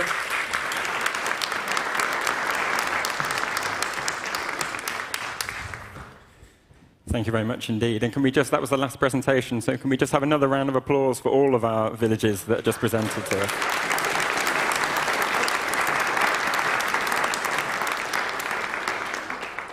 Thank you. We've had a busy first session. We're just sort of 5–10 minutes away from the first coffee break. You'll be perhaps glad to know. Just before we do, just a chance maybe to get some reactions from the room. So get ready if you want to ask a question or raise a comment. Please get ready to do that. We'll have the microphone going around. I'll look at Slido and just read out a couple of things that have been posted there. And a reminder of what Katarina said there, that the villages that are presented are here, obviously, for the remainder of the conference. Many of them, if not all of them, I think, are going to be in the workshops and presenting, so there'll be more opportunities for you to dig a little bit deeper, obviously, than we were able to do in 5 minutes there. But I think that was a really nice overview of all the activities that have been going on in a selection of our villages.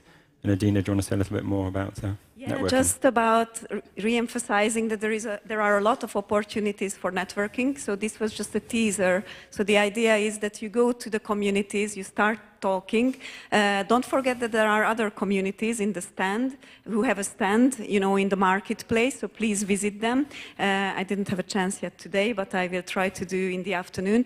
So there are a lot of opportunities, and one of them is Event Tea. So if something captured your attention, you don't yet know the village representatives, you can go to the networking function, try to identify them on the list, and arrange a one-to-one meeting with them in the coffee break. So in the afternoon, you will have that opportunity. It's the networking bit. You click on the person's name, and next to the bottom, there is a plus icon or a small chatting icon, and that's where you can pre-arrange a meeting with them at the table. So please keep exchanging. It's meant to be a teaser only, not the full picture, and we heard a lot of exciting examples. Back to you.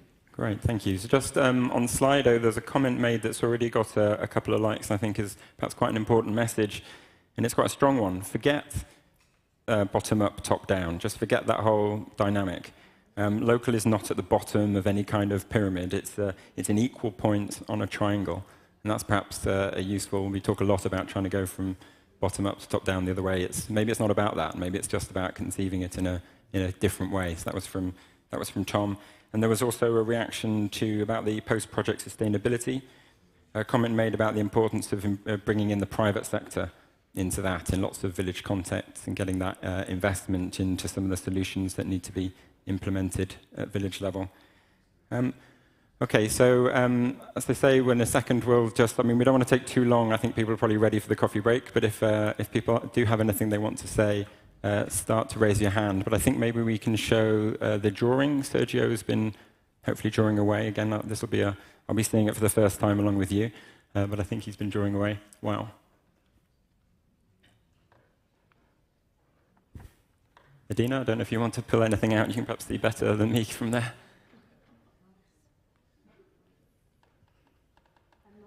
Lots of, I mean, there are lots of specific solutions captured, all the different villages.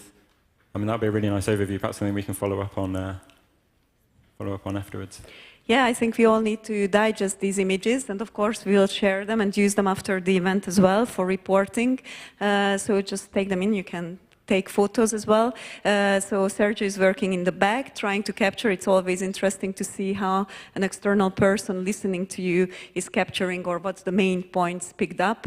And I think a lot are here. It's just buzzing of smart solutions over there, so it's a good image. So I think if we can leave that up over the coffee break, it'll give people a chance just to take in a little bit more everything that's on there. So that'll be up there hopefully for the next half an hour or so. So just before we go to our coffee break, is there anyone that wants to say anything? I don't want to exclude people if they have something they want to raise, something that they've heard that they want to respond to. If not, I'll assume that you're going to take those conversations into the coffee break and into the workshops, which is perhaps for the best. So we'll meet back here. It's just before 3 o'clock, so we're sort of bang on time. We'll meet back here at 3:30 for the next session, where we'll be looking at the lessons that we've learned about working with villages at a practical level to develop these smart village strategies and actions. So enjoy the coffee break. See you in half an hour.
just give people 30 seconds to settle down. A reminder, if you're still outside having coffee, if you can hear me, please rejoin the main plenary room.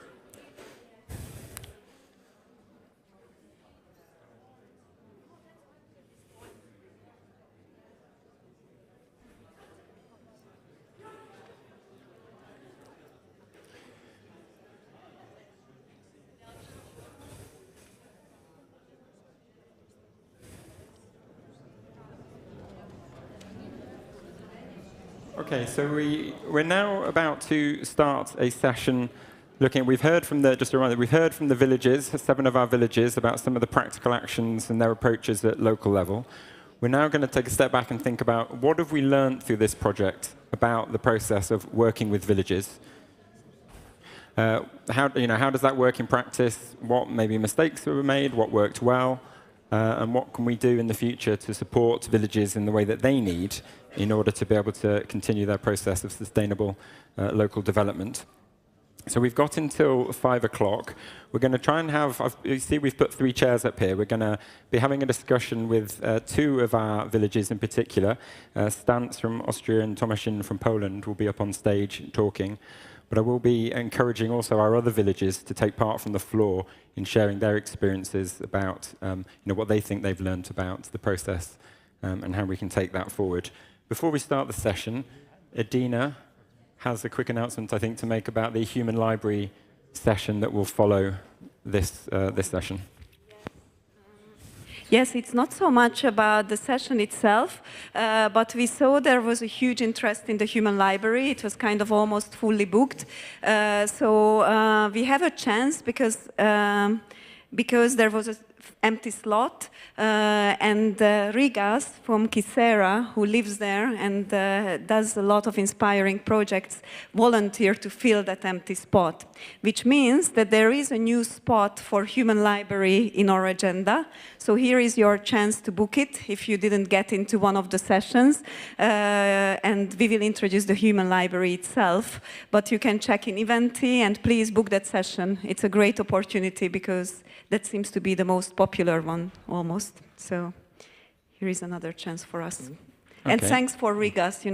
Yesterday we said it's a spontaneous event, and we are proving it. He just signed up for it now to tell his life story on an island in Greece. So that's exciting. Thanks. Okay, thank you very much for that practical detail. So a reminder to, again, please post questions, remark on Slido. There's already a couple of points were made in the last session, which I think are relevant for this session, and I'll be picking up on those after we've had a bit of discussion time. So do continue to post your observations and questions on Slido, and we'll bring those into the discussion. But without further ado, it's time for our next special surprise guest, which is Adina, who is going to give an overview from the project perspective about the lessons learned about working with villages through this project. Adina, thank you very much. The floor is yours.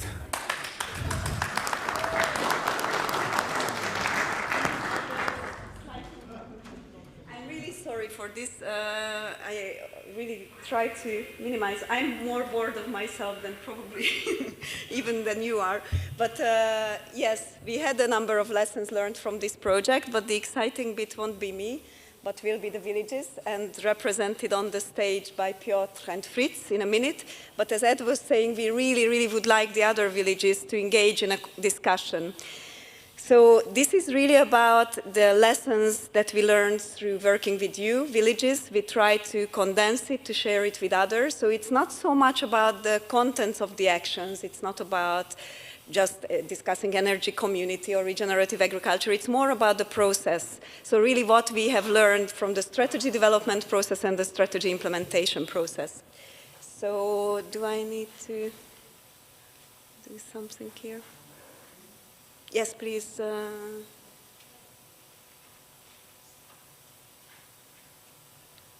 Yeah. So I will try to be quick so that we have time for discussion around this, but this is kind of the overview of the whole project. So I thought we ought to mention what the project was about, although probably most of you know, so I don't want to spend much time on this, but just kind of a reminder for those of you who might hear about the project almost for the first time. I realized we didn't introduce it in details. So as we said, we were selecting 21 villages instead of 17. So that was the requirement originally, to select 17, but because of the high interest, we had villages, we selected more, 21, and that's the set of villages we started to work with. And the come-along villages we already mentioned, so it was a growing kind of group. And here is the list of villages that we worked with. With some of them, we stopped at the strategy development stage, and I can come back to that, but all of the villages developed some kind of strategy, so all of them were engaged until that stage. So this is the roadmap that I was referring to at the very beginning. We started our journey, and I think I presented it so many times in different platforms, so let me please not present it maybe here, but it's a nice snapshot of what we've been doing, starting from selecting the villages, trying to support them. And I think there was a question somewhere on Slido, I saw it, that the exchange component was one of the most important things which we haven't yet talked about. So the regional workshops where we organized back-to-back visits with the villages, the cross visits where villages visited each other, the smart cafe morning sessions, these were really key aspects of our project. And then, of course, the technical support that we provided to villages was one of the key aspects as well. So in our minds, or working with the villages, we came up with a few models, and I don't want to, again, overanalyze it or be too theoretical, but it's kind of the leading figures which often define how a process goes. And sometimes these are elected mayors, and we will have that example from Fritz. Sometimes there are community members themselves, like Piotr. So it's not like they are not nominated through elected process, but they are driving the process forward anyway. And in some villages, it's really like an NGO community group, also because sometimes there is no elected leader in the village level. The governance system of each country is very different. And then the level of engagement around these people of the community is another defining factor. So we came up with a few models, and we will try to share towards the end of the project some further findings on those. But let's come back. These are the most dominant models. Sorry, it stayed there from a slide. So we really promoted the strategy development process. So that's what I will talk first about. We tried to encourage that, and we developed the roadmap tool item, which was a template.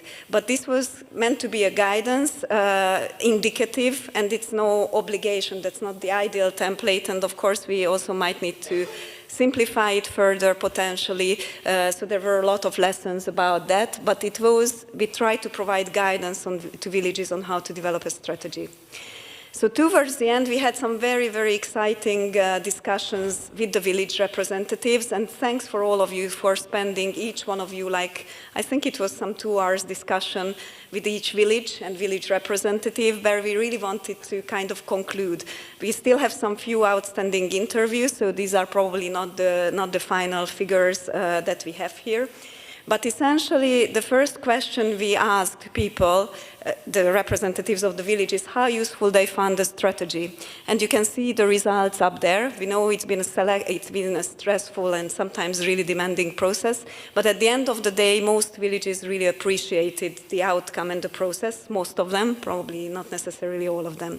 So the key things they mentioned by themselves when we asked what the main advantage has been is to get focus. We heard this from village representatives today, to get focus, to get direction, to structure ideas which were floating in the community but maybe were not put on paper or not structured that much before, to provide a forward-looking perspective, and to also maybe a new opportunity to gather groups around discussions in the village on how to get further, what the vision should be like. So these were like kind of free answers the villages mentioned.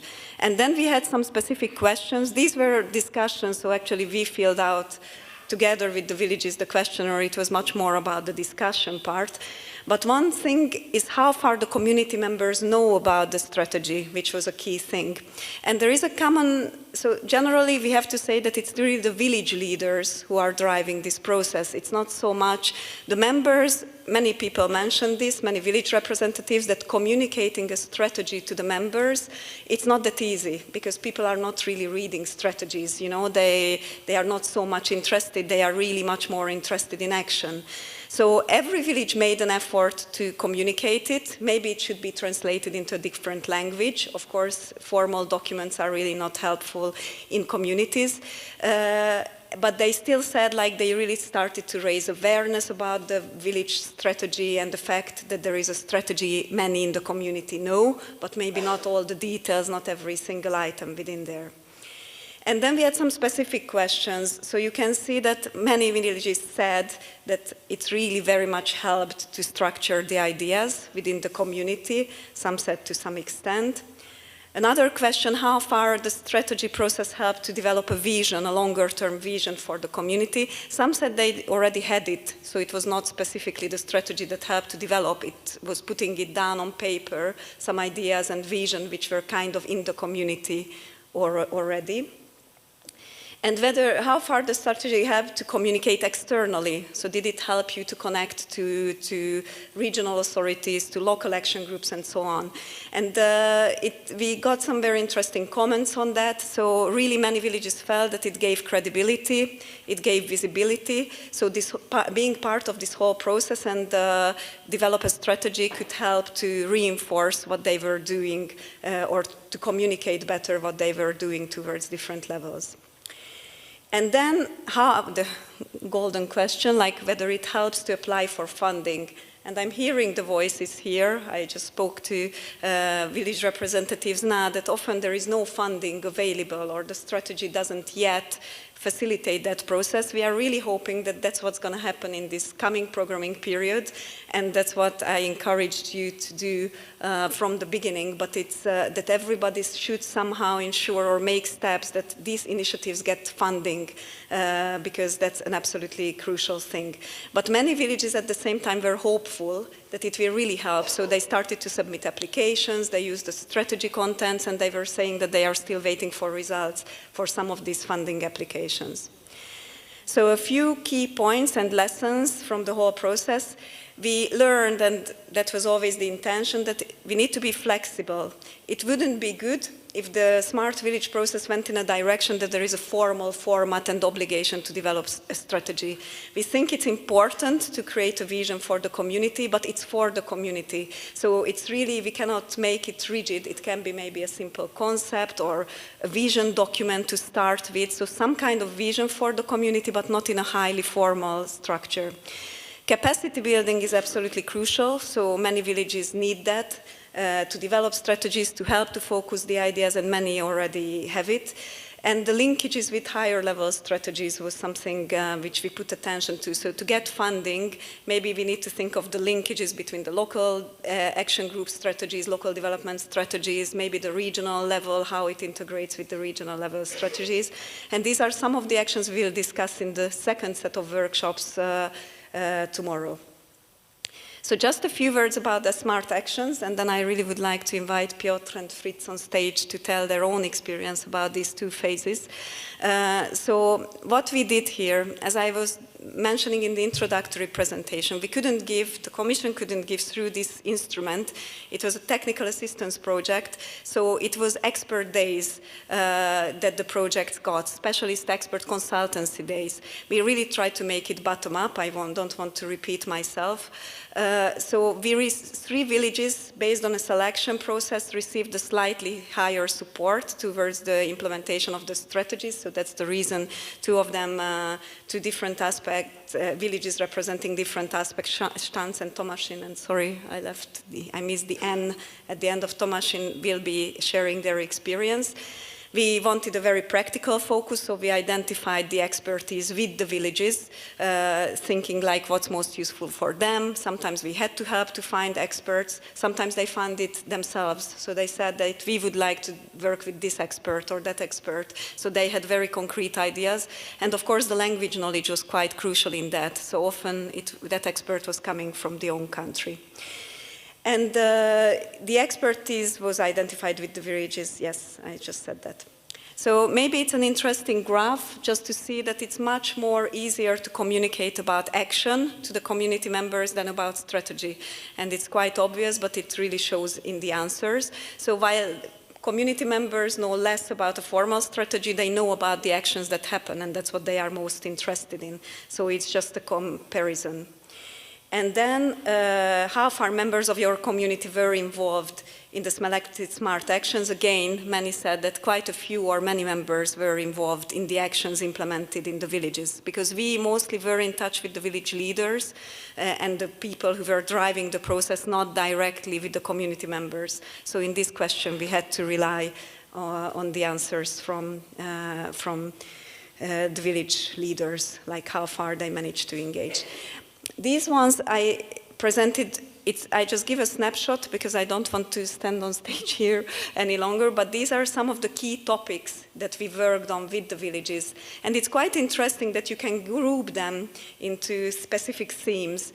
And again, many of you probably heard me presenting this, so I will just give a snapshot of those. So the aging village or retirement village, how to take care about all elderly people, and especially through digital solutions. Lutz, our partner, Empirica, can tell a lot about that because he's been working with 3 of the villages on that topic. The reconstruction of old buildings, very interestingly, it's one of the key issues, so to prepare architectural plans, but for community use. And we come up with very different contexts in that sense. The use of data management or community platforms, such as Peter was mentioning, the tools and talents, but also it's not so much a data platform, but a community engagement platform. So how to use digital tools either to collect data or to better engage the community. Youth and young people, and we saw that's a very popular topic for tomorrow. As we heard from Mukajov, for instance, today, and Alsunga, they all did like actions with the young people to try to engage them better. We've got, and I think it's coming up maybe in Tomashin also later, the landscape planning, new buildings, and at the same time kind of thinking of innovative solutions for preserving the environment as well. And then these are 2 topics that Fritz and Piotr can much more talk about. Regenerative agriculture has been a focus in Tomashin for sure, and the methods around that. We heard from Kisera today, and sorry, I'm not mentioning all the villages in relation to each of these actions, but just to give a flavor. These were mentioned. And also mobility is a key topic, especially in Ostana, and again, we will have a workshop on that tomorrow. And finally, renewable energy is a common topic, and especially local energy communities, that if you want to talk to someone, talk to Fritz and Rainer, who are both in the audience, and Fritz will speak on stage as well. So these are just some of the common themes that emerged when we were checking with the villages. And I just want to promote this, that there is a guidebook coming up soon. There is a temporary version that we have, but this kind of summarizes the lessons both from strategy development and strategy implementation, and we will promote this more widely and share information about that, where you can also read about what have we done. So with this, I'd like, please, Fritz and Piotr to come on stage, and maybe, Piotr, if you bring that mic as well. So if we sit all here, and then Ed as well, if you join, and maybe just to check the slide, or you will join later, or? Okay, Ed circulates. No? Yes.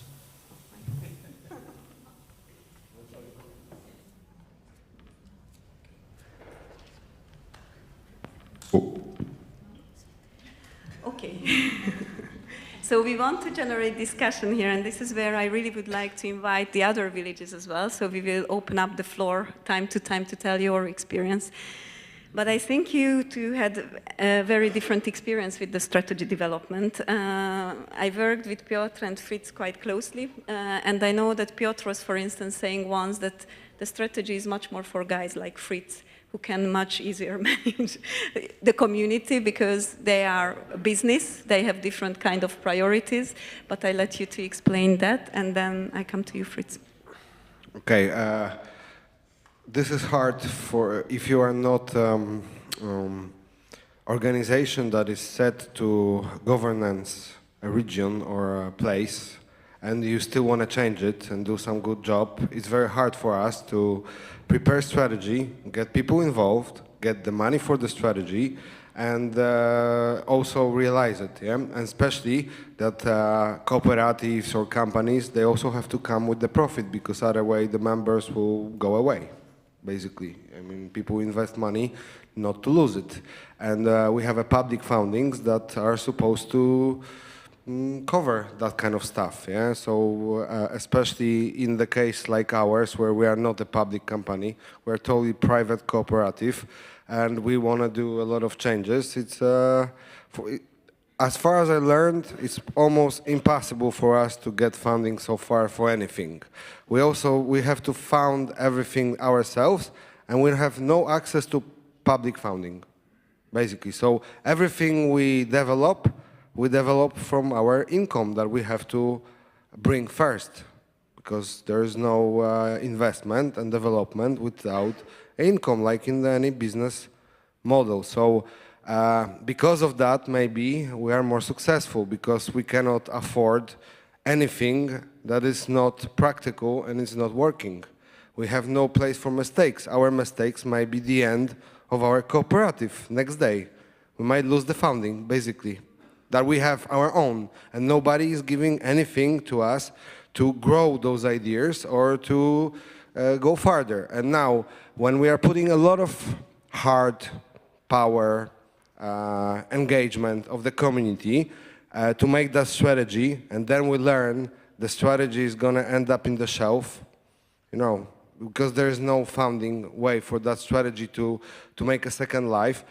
In our case, it's again different, because we put a lot of stuff in strategy that we're going to do anyway, because this is something we are not, as I said in the opening speech, it's not like smart ruler was the case to put Ostoja in that program. It was more that Ostoja was already a smart village and doing all the smart things and smart planning, and smart ruler came along. It was more like that in our case. So our presentation from 7 years ago probably has 90% of the projects that are in this strategy made it for smart rural 3 years ago.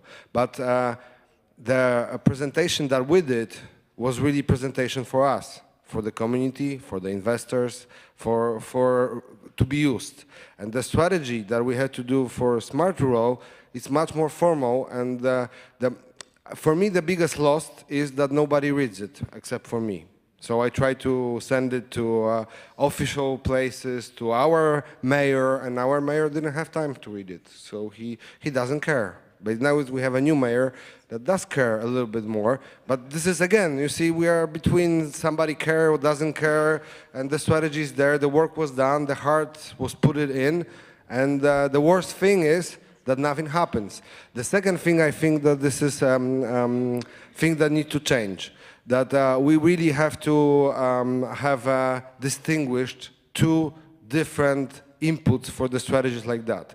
It's different when the mayor with his crew does it, when they are paid, they have their pension, and a person like me, a head of corporation, engaging all the corporation members where we have to make money from it, okay, to make a living. I have a family, you've seen my son, I'm working with him all day, and you know, we cannot pay our bills for making strategies for free. This is not gonna make people like me want to join programs like that in the future. So we cannot feel that, okay, if I made that strategy and I have an option to implement it, I don't have to be paid. But because implementation is my reward. But if I make the strategy and nothing else happened, all my time was lost, basically, in the end. So that's really my big points for the program. Okay. Fritz.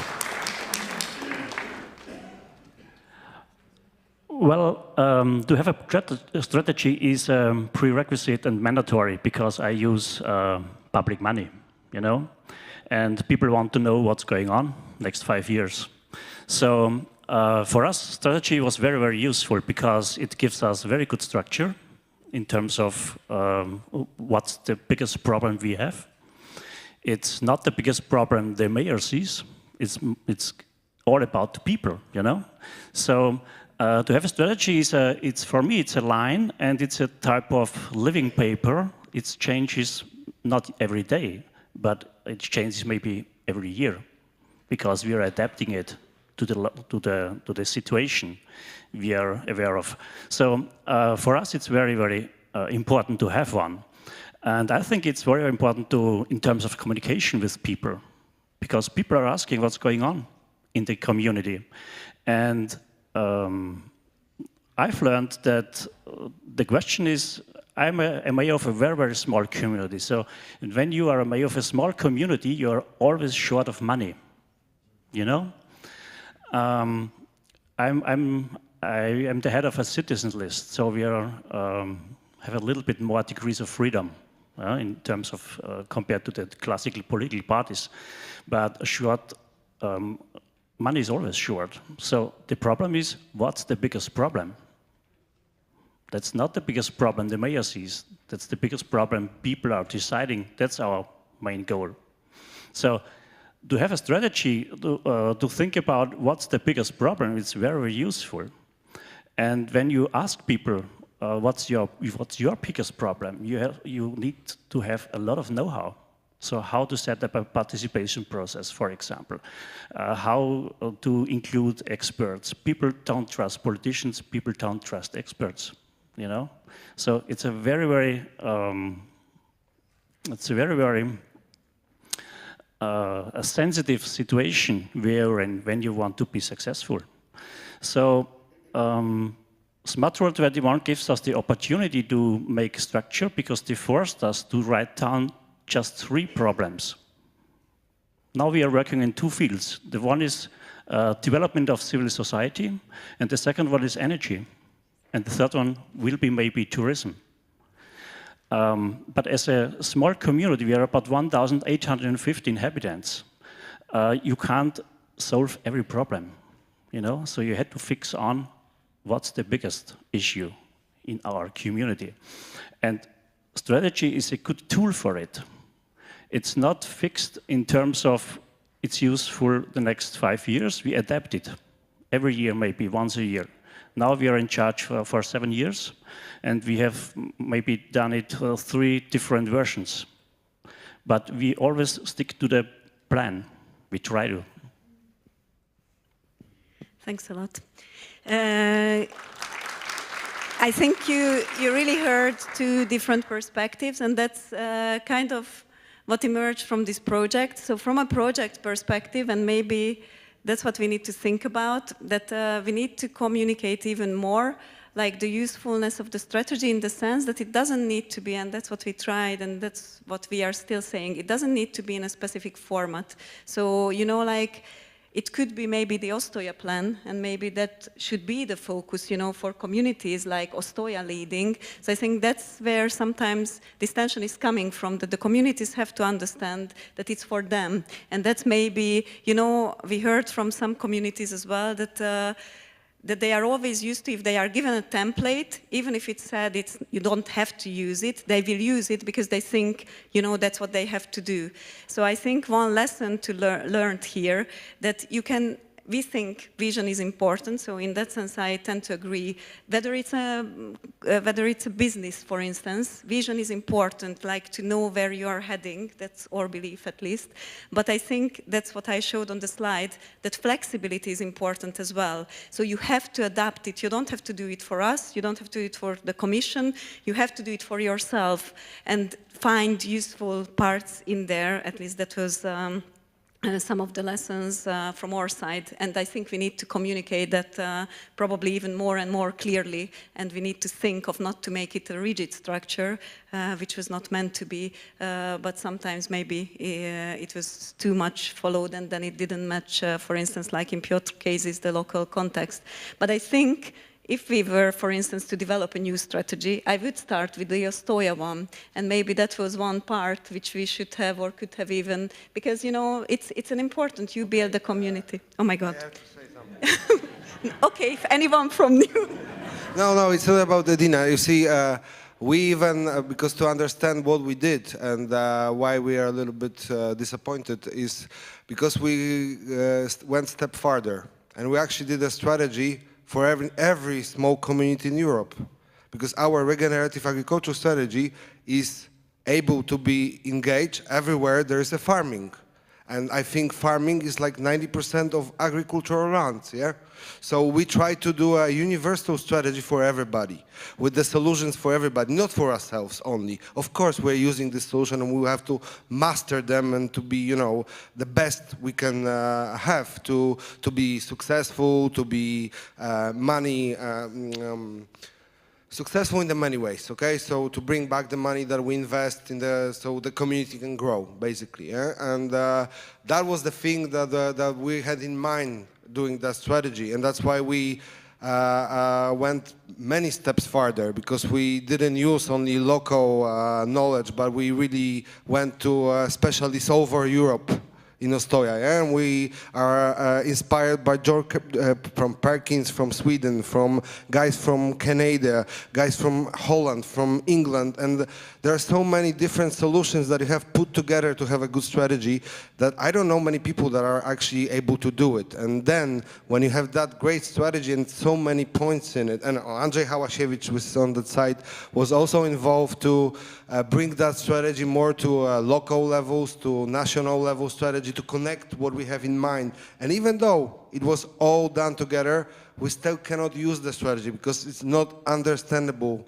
by many people. So this is the one thing. The other thing is that we want too much. Yes, we want to do a universal strategy for us and for everybody else. And that's what Adina is saying. And you really have to be more into your community and don't dream that big in that way. That's what I would say. Thanks, Piotr. Now I would like to open up. We've got many villages here from our group, and maybe Ed, you can help with that. Mic's working. I'm going to take one of these because one of the first comments from Slido was that people really appreciated Peter getting down off the stage and amongst the people. So if I can get that out, I'm going to copy. Of course. So I'm going to follow Peter's example and come and join you. There's a question which I think it would be interesting to hear from some of our participating villages about the experience of the exchanges. And that was something that came up as well in the first session about the transnational exchange in terms of the support process of the exchanges. And I know that Nives, I don't know if I can put you on the spot, because there was exchanges with Radanma, wasn't there? Could you, how did you find that experience? What did you get out of that? Hello, my name is Nives from Slovenia. We visited Stanz, Fritz. He said he will visit us. He's still promising. And we visited Raudanma. And we were inspired because we live in an area that is not developed very much. It's considered as an underdeveloped area, but we do have very beautiful nature. I don't know if anyone heard of Socha River Valley. We live really nearby, and the tourism still didn't find us. And the ideas in Stanz already implemented, like Trixie's store with local products. This would be a great thing for our plateau, because we do produce great food for us. We still grow old types of potato, beans, and stuff. We have many old knowledge, but nobody is doing anything about it. We still just we are floating. And young people is leaving, because when we get educated, we don't have jobs nearby, and here the opportunity is the local, COVID situation was really great example, because we learned that we can work from home, like the digital nomads. We see the future in here.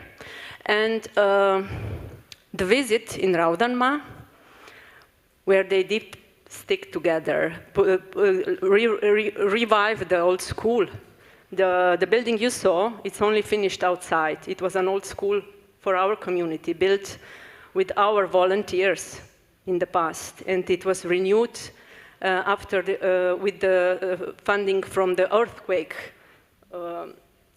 funds. So we need to finish it inside, and we did to, as I will be direct.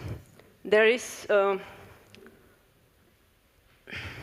us women did get our vote in this project because we know how to speak English quite.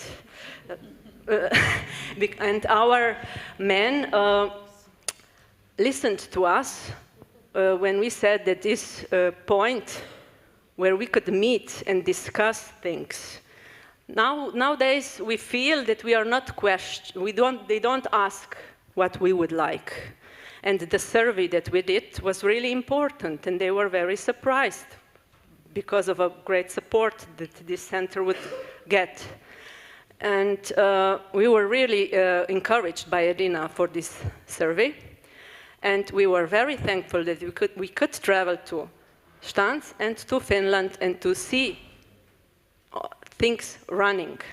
And it was inspiring. Also today is inspiring because you do get ideas and you try to talk to people and to convince them, but then you get like, oh, will anyone engage? So that question before, how to engage the community, this is really crucial because Fritz said, nobody wants to listen to the politics. Nobody wants to listen to the experts. Nobody wants to deal with all the paperwork with the projects. So that's why the idea of a common point, the stones in the circle. Talk to each other. Get out of the houses and talk to each other. So this is the most important thing we've learned. And we will try to go on. Thank you very much indeed.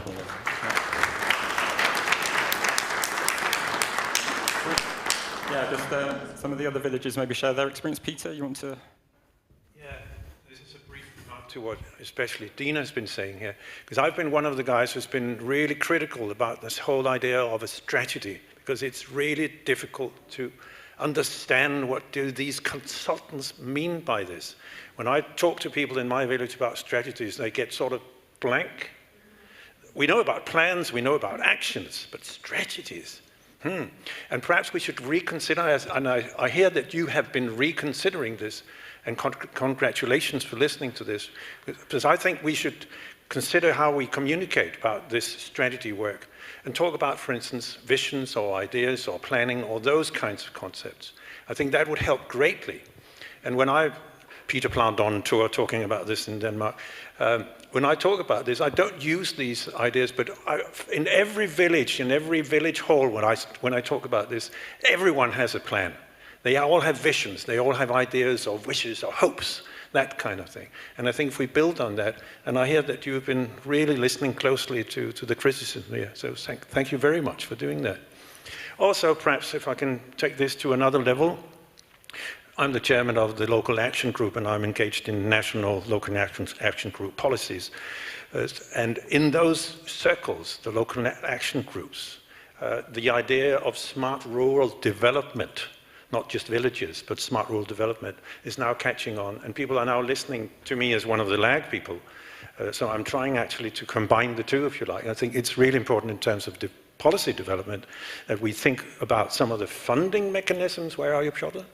That go into rural development and try to combine the two, the smart rural development idea, if you like, represented by both the SR27, but also the local action groups. So thanks very much for listening. Thank you, Peter. Does any of the other...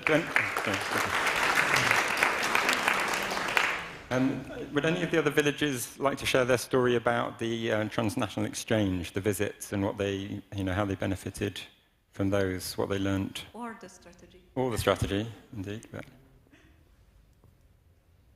anyone? Okay. If not, there's a question which I'm going to ask to our guest from the European Commission about the scalability of the results of the project. It says, how do EU representatives think about the scalability of the results from EU funding? And I think by that, the question's not necessarily not scalability within the village. It's like this project has worked with 21 villages plus the come-along ones. How do you replicate this in a meaningful way across, all the thousands of villages across Europe? Is there not an easy question, but just to give your thinking on that, Maria. Thank you. Okay. Thank you very much. I will try to reply, but the reply, I think, it will depend also on the outcome of this conference. So in this conference, we come also to listen, to see the feedback, to see if the strategy is not working, or it's working, or it's better to speak about other things. And this we will bring back with us, and we plan also to present the outcomes of this Smart Rural 21 and also of this conference to the member states. And why to the member states? Because as you probably know, we have what I spoke at the very beginning, the CAP strategic plans. Just to explain in an easy way what it is, it's a menu. It's a menu that we give to the member states with a lot of plates. And one of the plates is leader, and there are also plates that can support smart villages. So there is this possibility for the member states to do so if they wish. In Poland, it is the case. In other cases, in other countries, it is not the case. So we will explain to the member states what is the outcome of this conference and of this project, and then we will, if the outcome is positive, if the policy recommendations go into this direction, we will tell them. Apart from this Smart Rural 21, we have this other project, the Smart Rural 27, which is looking more into the policy recommendations. So all these elements, I think we will try to push to see if this can be extended. So I think there are the possibilities. I am speaking only about our fund, but of course you have also other possibilities under cohesion policy. So I don't know if it was useful, but I did my best. Thank you very much indeed. Yeah, and I think the important message from the whole project is this is about learning what worked, what didn't work, getting the feedback, thinking about how to do things better, and we're going to keep having these discussions about how to make this work. Fritz wanted to come in. I just want to add on. Strategy is not a business plan, and the strategy is not a tool for telling stories. So my people at home don't want to talk about strategies. They want to tell about stories they can trust in. So a strategy is a tool for people who are thinking about what should we do in the next 5 years, for example. But it's not a tool for communication. So it's a total different thing, and it's not a business plan. So strategy is a tool, not more. Thanks a lot. Okay, any other final comments on, because I think there are, and thanks for both of you for sharing. I think we've been learning as a whole project. Of course, it's not us. We were just helping the communication ourselves. Yes, any other comments? Yeah. Ed, can you take a mic? Maybe. Thank you very much. I'm here for the first time, and I'm from the Ministry of Labour. And what I realize is that it's actually an interdisciplinary topic, an interinstitutional topic, and an international topic.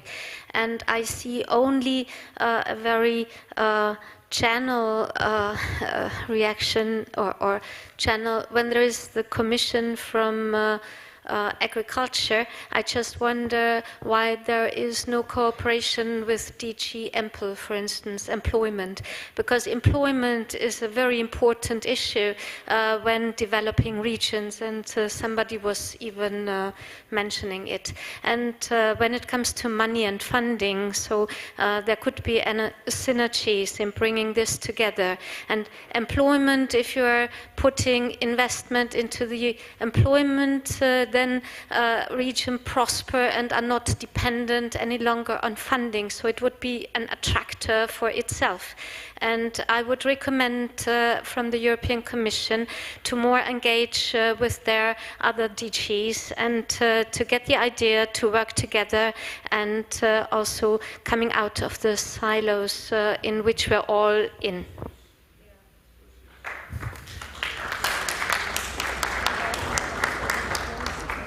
I just want to add on board because I was listening to the girls there when they were speaking, and it was back in my head really that the development of the rural area is all about creating the jobs.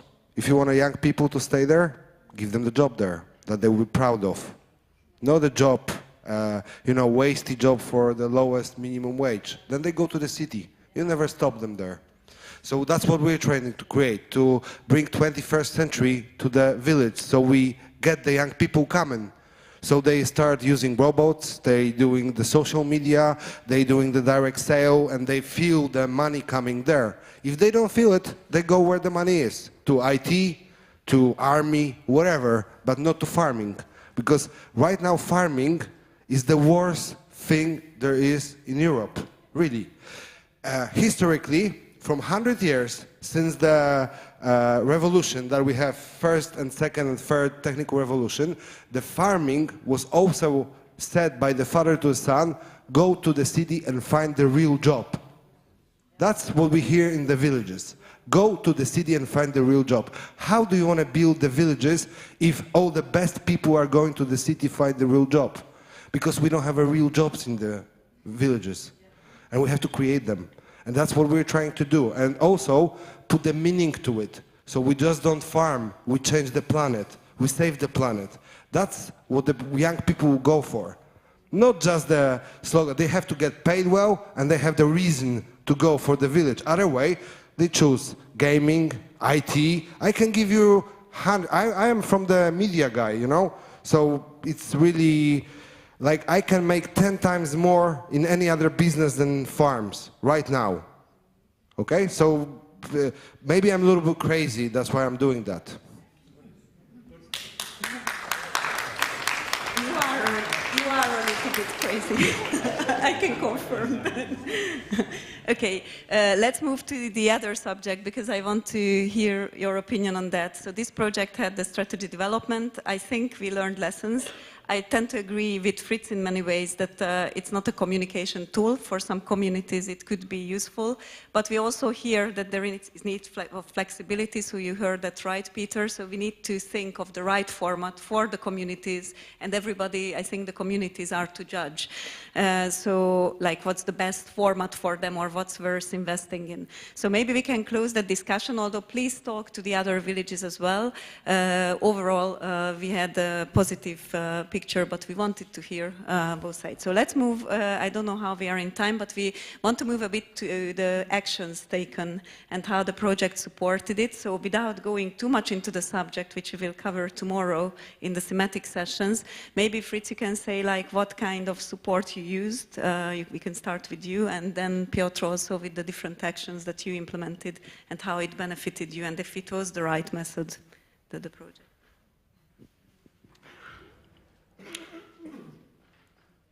We are a citizen list, so we ask our people what they want. And the outcome was 5 different fields. One of them is energy, and the second one is developing our community center and so on.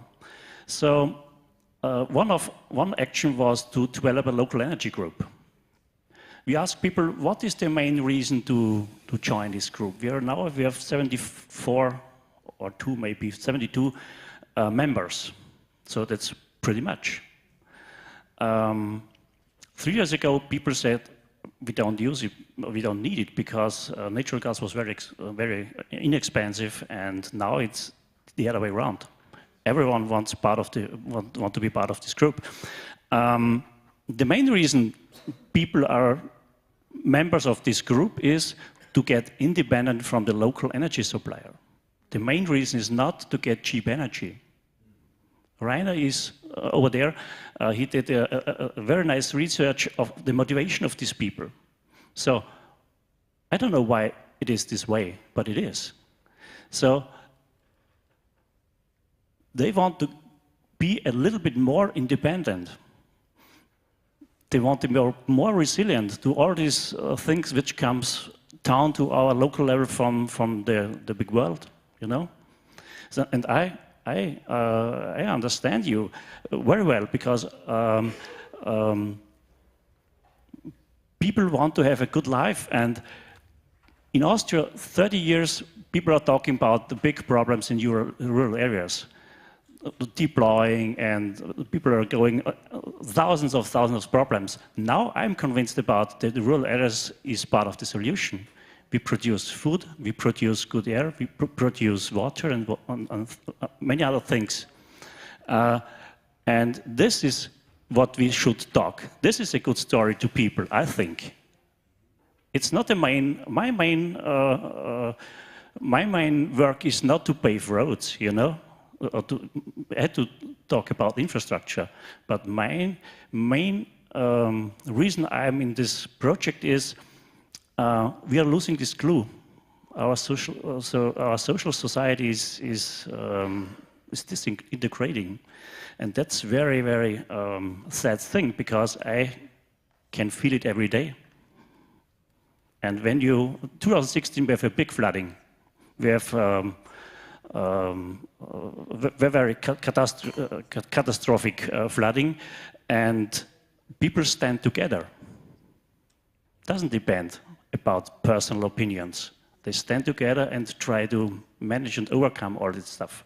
And it's important. That's getting more and more important in terms of climatic change and all that crisis we are faced on. So to produce this social glue, I think that's the main that's one of our main motivation to be in this project because we urgently need it. You will say a few words about the actions that happened. Yeah, I gotta say that our maybe introduction. First, we did the strategy, didn't work out, so we sit down with Adina and think what can work out, and because she finally decided to choose one of the villages that has extended funding, we decided to use it well. So we ask best in our minds people that can help us with different small solutions. We didn't go big, we went small, totally opposite.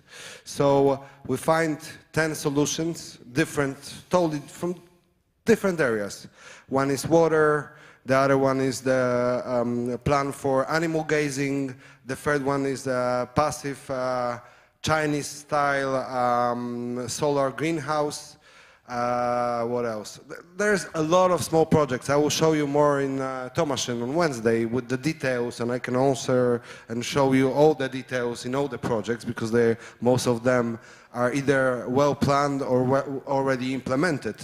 So yes, we did the opposite. So we cut the strategy off and bring out from the strategy couple of really small projects, and one of the best that actually we have a biggest help because all our projects were projects where we know who we want to talk to. So it was more getting funding for, I don't know, architect, planner, or somebody to come to a workshop in Ostoja and teach us some style, I don't know, woodworking for the project, different small project. But there was one great help from a team of Smart Rural, which was bringing a specialist from Holland on airships. And actually, these 3 days with Paul, I think his name is Paul, yeah? Paul in Ostoja, and when he showed us how they get there, what were the problems on the way, how they managed to build the community, how the community changed in the years that from starting to a living community now, and their project is incredible. I really, go look it out. It's 300,000 people from around the world came to help them build a village in the airship style in Holland.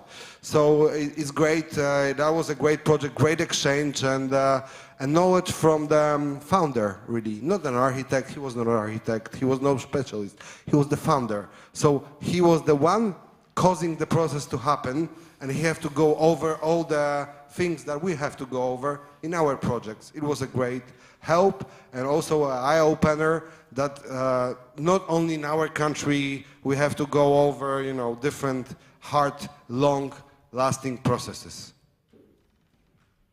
Thank you.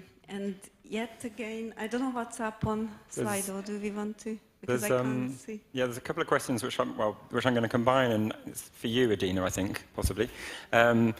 the people are asking about, what is specific about the smart village approach that makes it different to other kind of rural development strategies that might be out there? And linked with that is, how do you see the difference between a vision and a strategy? So I don't know if you combine those, just, how do you see the smart village, strategy as a concept? Yeah. Okay, so, sorry, remind me, Ed, what was the first one? So how is it different to other rural development strategies that might exist? Or, so that's just my opinion, so I don't know, of course, everyone can share their own. So we feel that Smart Village, I think it's a very good comment what you were saying. Like, it started off as a concept with several DGs signing the initial paper, and it's absolutely crucial, this integrated approach, that we should get mobilized funding from elsewhere. And I think it gives a new opportunity. Of course, we know multi-funded CLLD, community-led local development, has been there, but it hasn't been fully catching up, and I think we need to work on that. And smart villages is a concept that is not only in the common agricultural policy, but in other policies, and we need to reinforce that money is flowing from those sources as well. And that comes back to my initial presentation. Often people ask us, like, what's the difference between LEADER and smart villages? So obviously the approach and the philosophy is very similar. It's all about community engagement. It's all about a strategic approach, which I still think is very important in the smart villages context. But the main thing is maybe the scale. This is about local communities. So LEADER, I think, is much more institutionalized now, and of course, since it's been mainstreamed into the common agricultural policy, it's even more. So I feel that smart villages is really the very local level, as I said at the beginning, where actions happen, and I think where we can make actions happen. So I think that's what it distinguishes it, and maybe to give a new code, kind of, to innovation as well, because we see these inspiring examples sitting on both sides of me and in the audience as well. So I think it can reinforce this idea that you have to break out from your usual circle, that Piotr was just saying with Paul Hendrickson when they visited us. So you need to keep thinking to be able to address challenges. And I think this strengthened aspect of innovation, which was in LEADER, but sometimes it's maybe have faded slightly. I think we need to reinforce that, whether it's in LEADER or whether at the level of local communities. So that's about the differences. And we have some basic definitions for vision and strategy. So my point is, with strategy, or we can call it concept, plan, maybe it's more attractive to people. It's really for you to know, and I think that's what you are doing, Piotr, as well. Like, you have a vision. Maybe, I mean, you put it down in different forms of paper, but I think it's crucial, and that's what communities need to shape together. And I think to have a vision, to know, and I think you perfectly know where you're heading. So for us, strategy, whatever we call it, it means to think ahead, like where this community could be in 5-10 years, and that's the main thing for us. And then the complexity, whether it starts with the vision within the community to discuss, okay, where are we heading in the next 5 years, that's different. The format can be different, but the main idea is the same. Like, don't just start to do things randomly, a solution here, let's jump on that. But exactly as Fritz was describing, that it gives a structure, it helps to phrase like where you're heading in the future. And maybe it's a vision document, maybe it's a concept. Of course, one is lighter than the other. We are trying to define those different formats, but I think the key concept is kind of same behind of all of them. That's just mine. Yeah, read.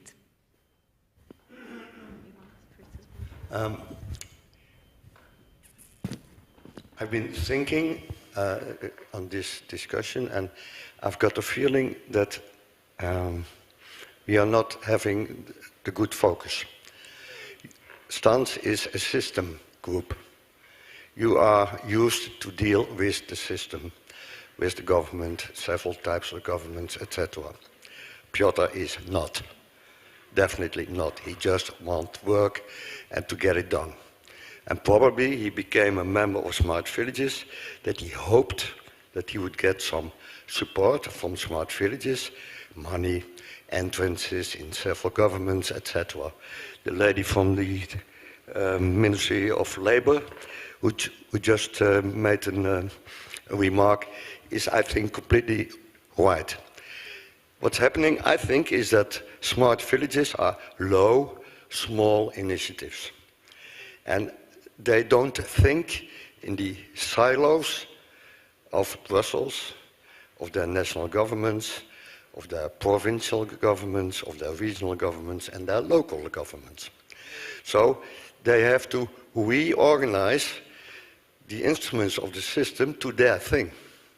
So I would suggest maybe it's wise to think on helping people to make a strategy on that topic. How can we, as a smart village, make a strategy that we get support of all those different types of governments? And because we want tools, we want instruments, but he has to fight. And then even a guy from Holland doesn't exist, it's the Netherlands. That's a thing for some people not from Holland. Yeah. But maybe this helps the discussion. So I would suggest try to develop a program where you support smart village initiatives in getting a strategy on getting support of all the parts of the system. Thank you. There's another question. Come on. Just one thing. Try to understand. Yeah, I'm Piero from Nus in Italy, and I think it's very interesting the level of biodiversity that Piotr brings in the process, because it's something that we exactly need, and it's always related to social innovation. Otherwise, we move always in the same direction. So when they underline the need of try to have initial problem framing from European Union related to agriculture, work, entrepreneurship, it's something that it becomes very, very evident when we work on the field, because now we are thinking about what about the future of this initiative. No, and it's clear that maybe if at the beginning we cross a kind of dynamic of youth entrepreneurship that try to see the problem like opportunity, how it's doing, because that's life. I mean, it's not a question of solving like public administration, it's a question of transforming problem in opportunity, because I have a different approach. It's the biodiversity that normally we lose in the moment in which we try to focus and to solve a problem. So this is something that I think we can try to understand for the future, that it's a very, very big richness to try to have a big biodiversity. To have a private enterprise here that working in agriculture will be another different perspective that will give a wider understanding of the reality. Otherwise, it's like we develop something that is always not so open to include.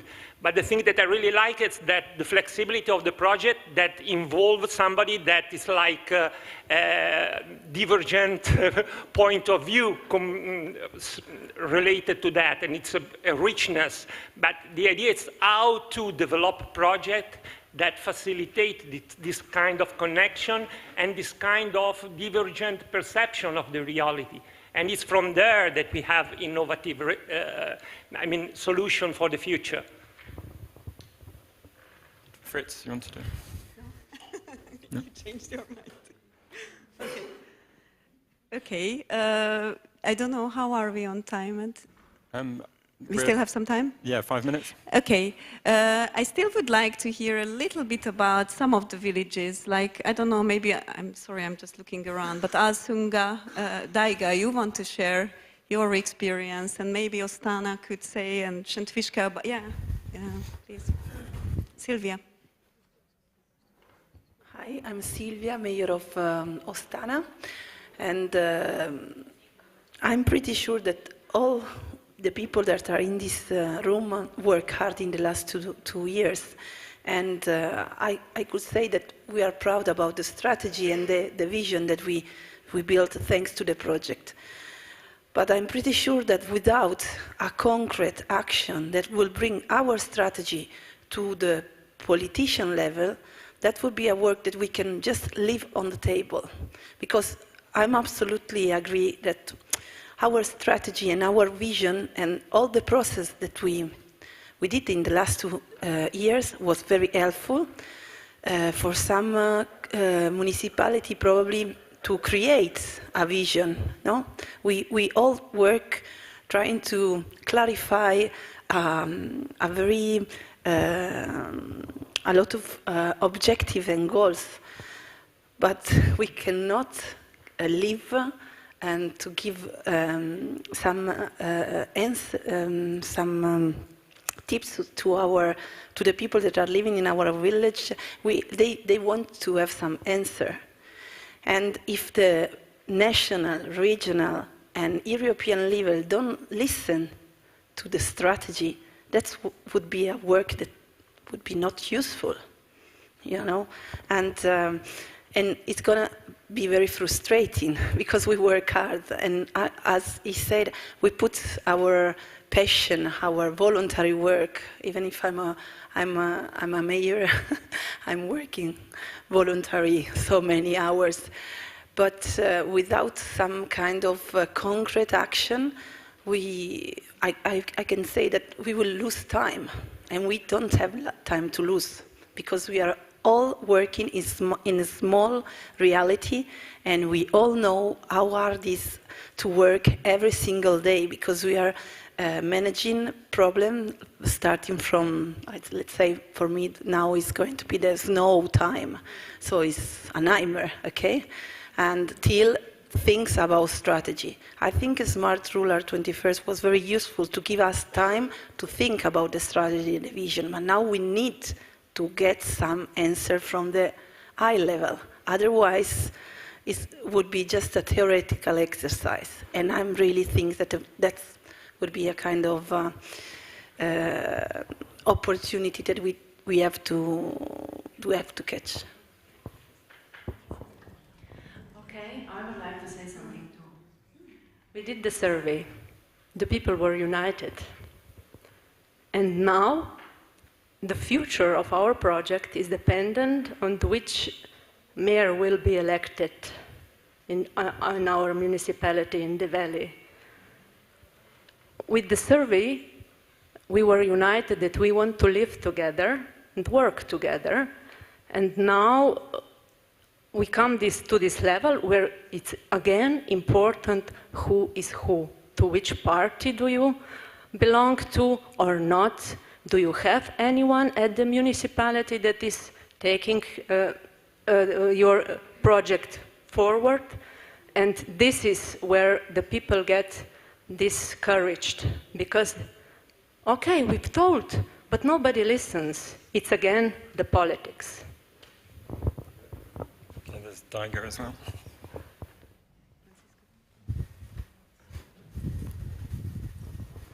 I think that the strategy is a good starting point to work jointly. And then is this reason why to come together and start discussions. And strategy, if it's for very long term with very ambitious aims, then you will stay in 1 year or 2 years alone because it's too hard. Because no one is paying salary, and it's better to start with simple things. And in first years, we had maybe 400 or 500 euros for simple things, just to start, work jointly and think what we want all together. And all together, in these 4 years, we have money, I think, 6,000. It's by projects. And then the question is, we are different and we have different problems. Maybe for someone it's very important to realize projects by millions for electricity. For example, in Alsung, it is not important. We have good electricity. Maybe for some of you, it's very important that school is in your village. For us, it is not important because we have a school in our village.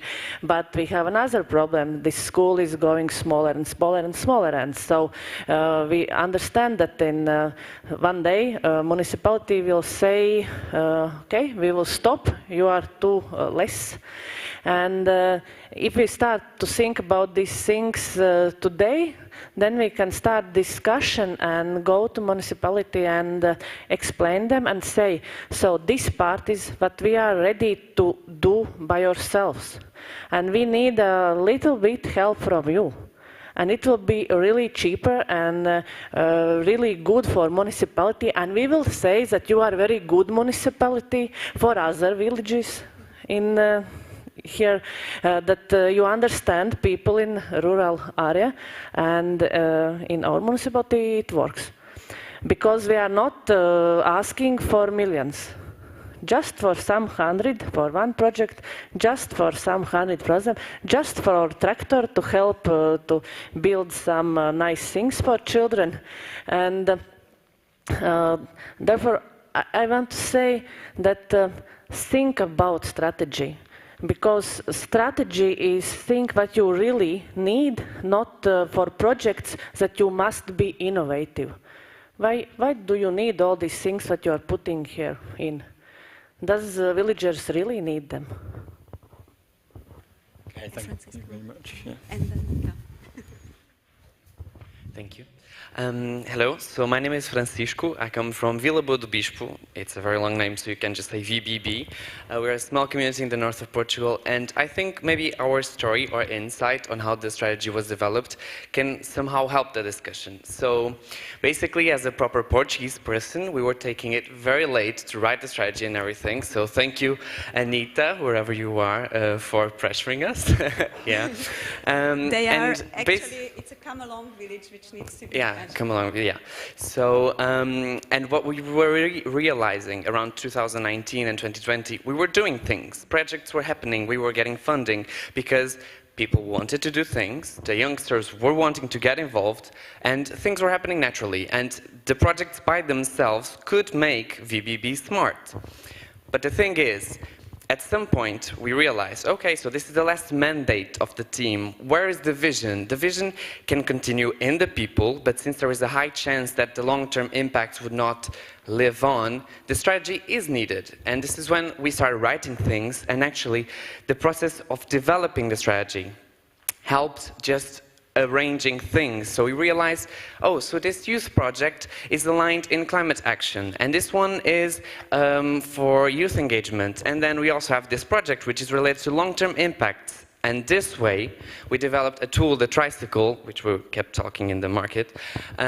We developed the tool of the tricycle and the VBB Zero strategy, which helped kind of bring things together and make sure that not only is there a vision between the people, all their stakeholders are engaged, but also the local public body can, in some way, bring together the whole strategy, bring together all the projects, and now we are able to tell the people, to tell the NGOs, okay, so if this mandate, if this team will have to take the floor for another one, you have these projects which happened, and they're in these fields. And we use this kind of funding. So with this strategy, why don't you take the next step and continue on in this field and that field? And I feel like that's how the project helped us. So from our side, thank you very much for all the support and for the template and for giving us that critical insight over all the projects. So yeah, thank you. Sorry.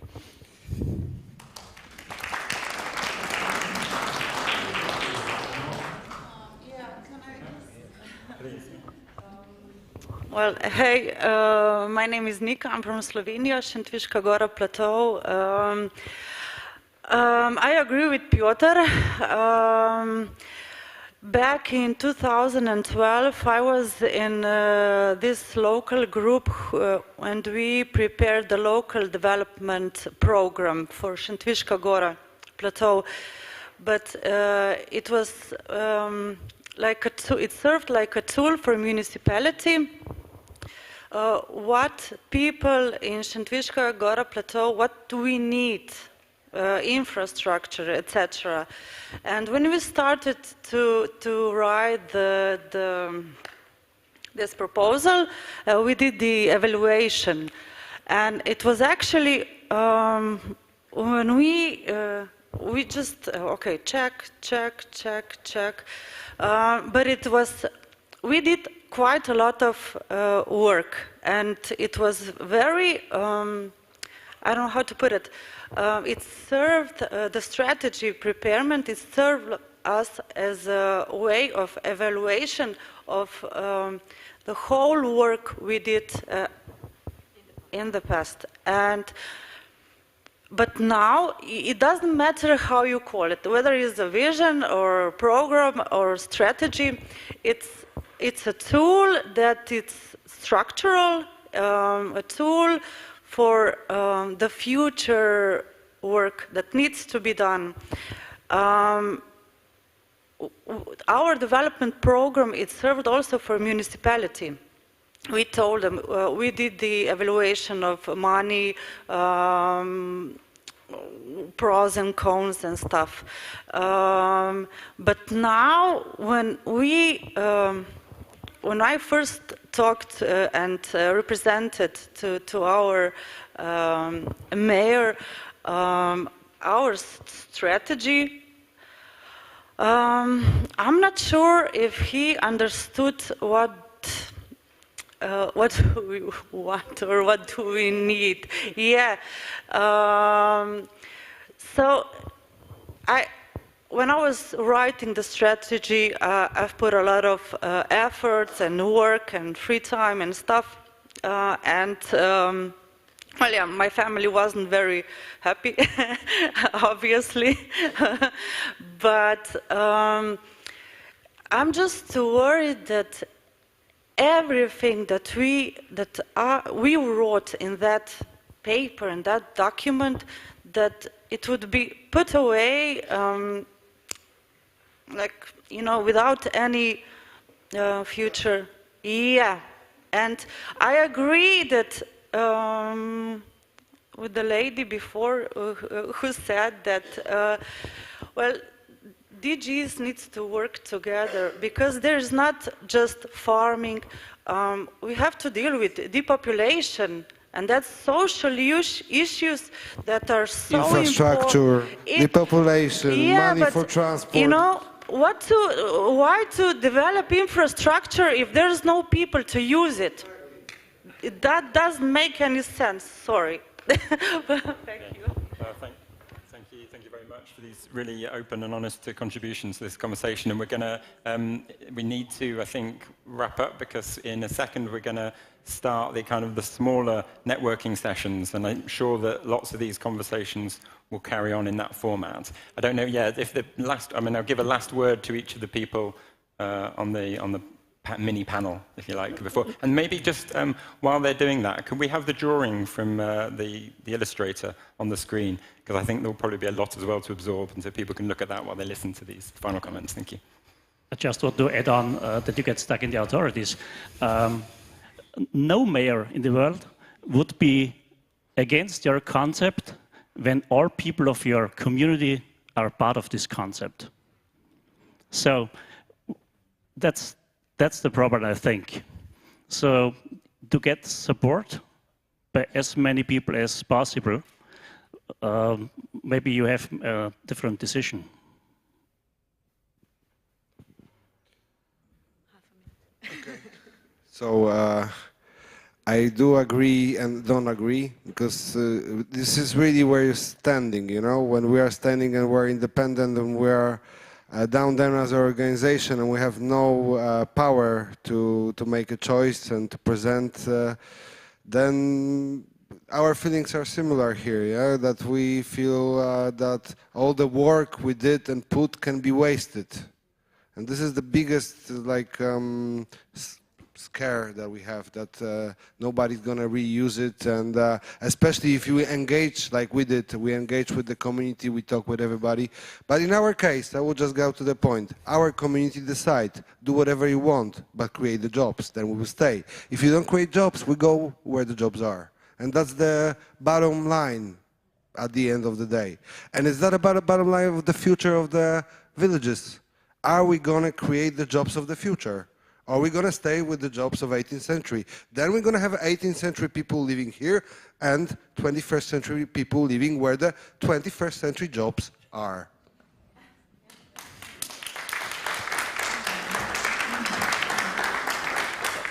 Yeah, on my side, I just like to thank both of you for your honest opinion, because that I think has been, we had an awful lot of discussions, so that's why it was not scary to invite you also in this discussion. I think we need to continue, so I just want to wrap up with referring back to my initial presentation.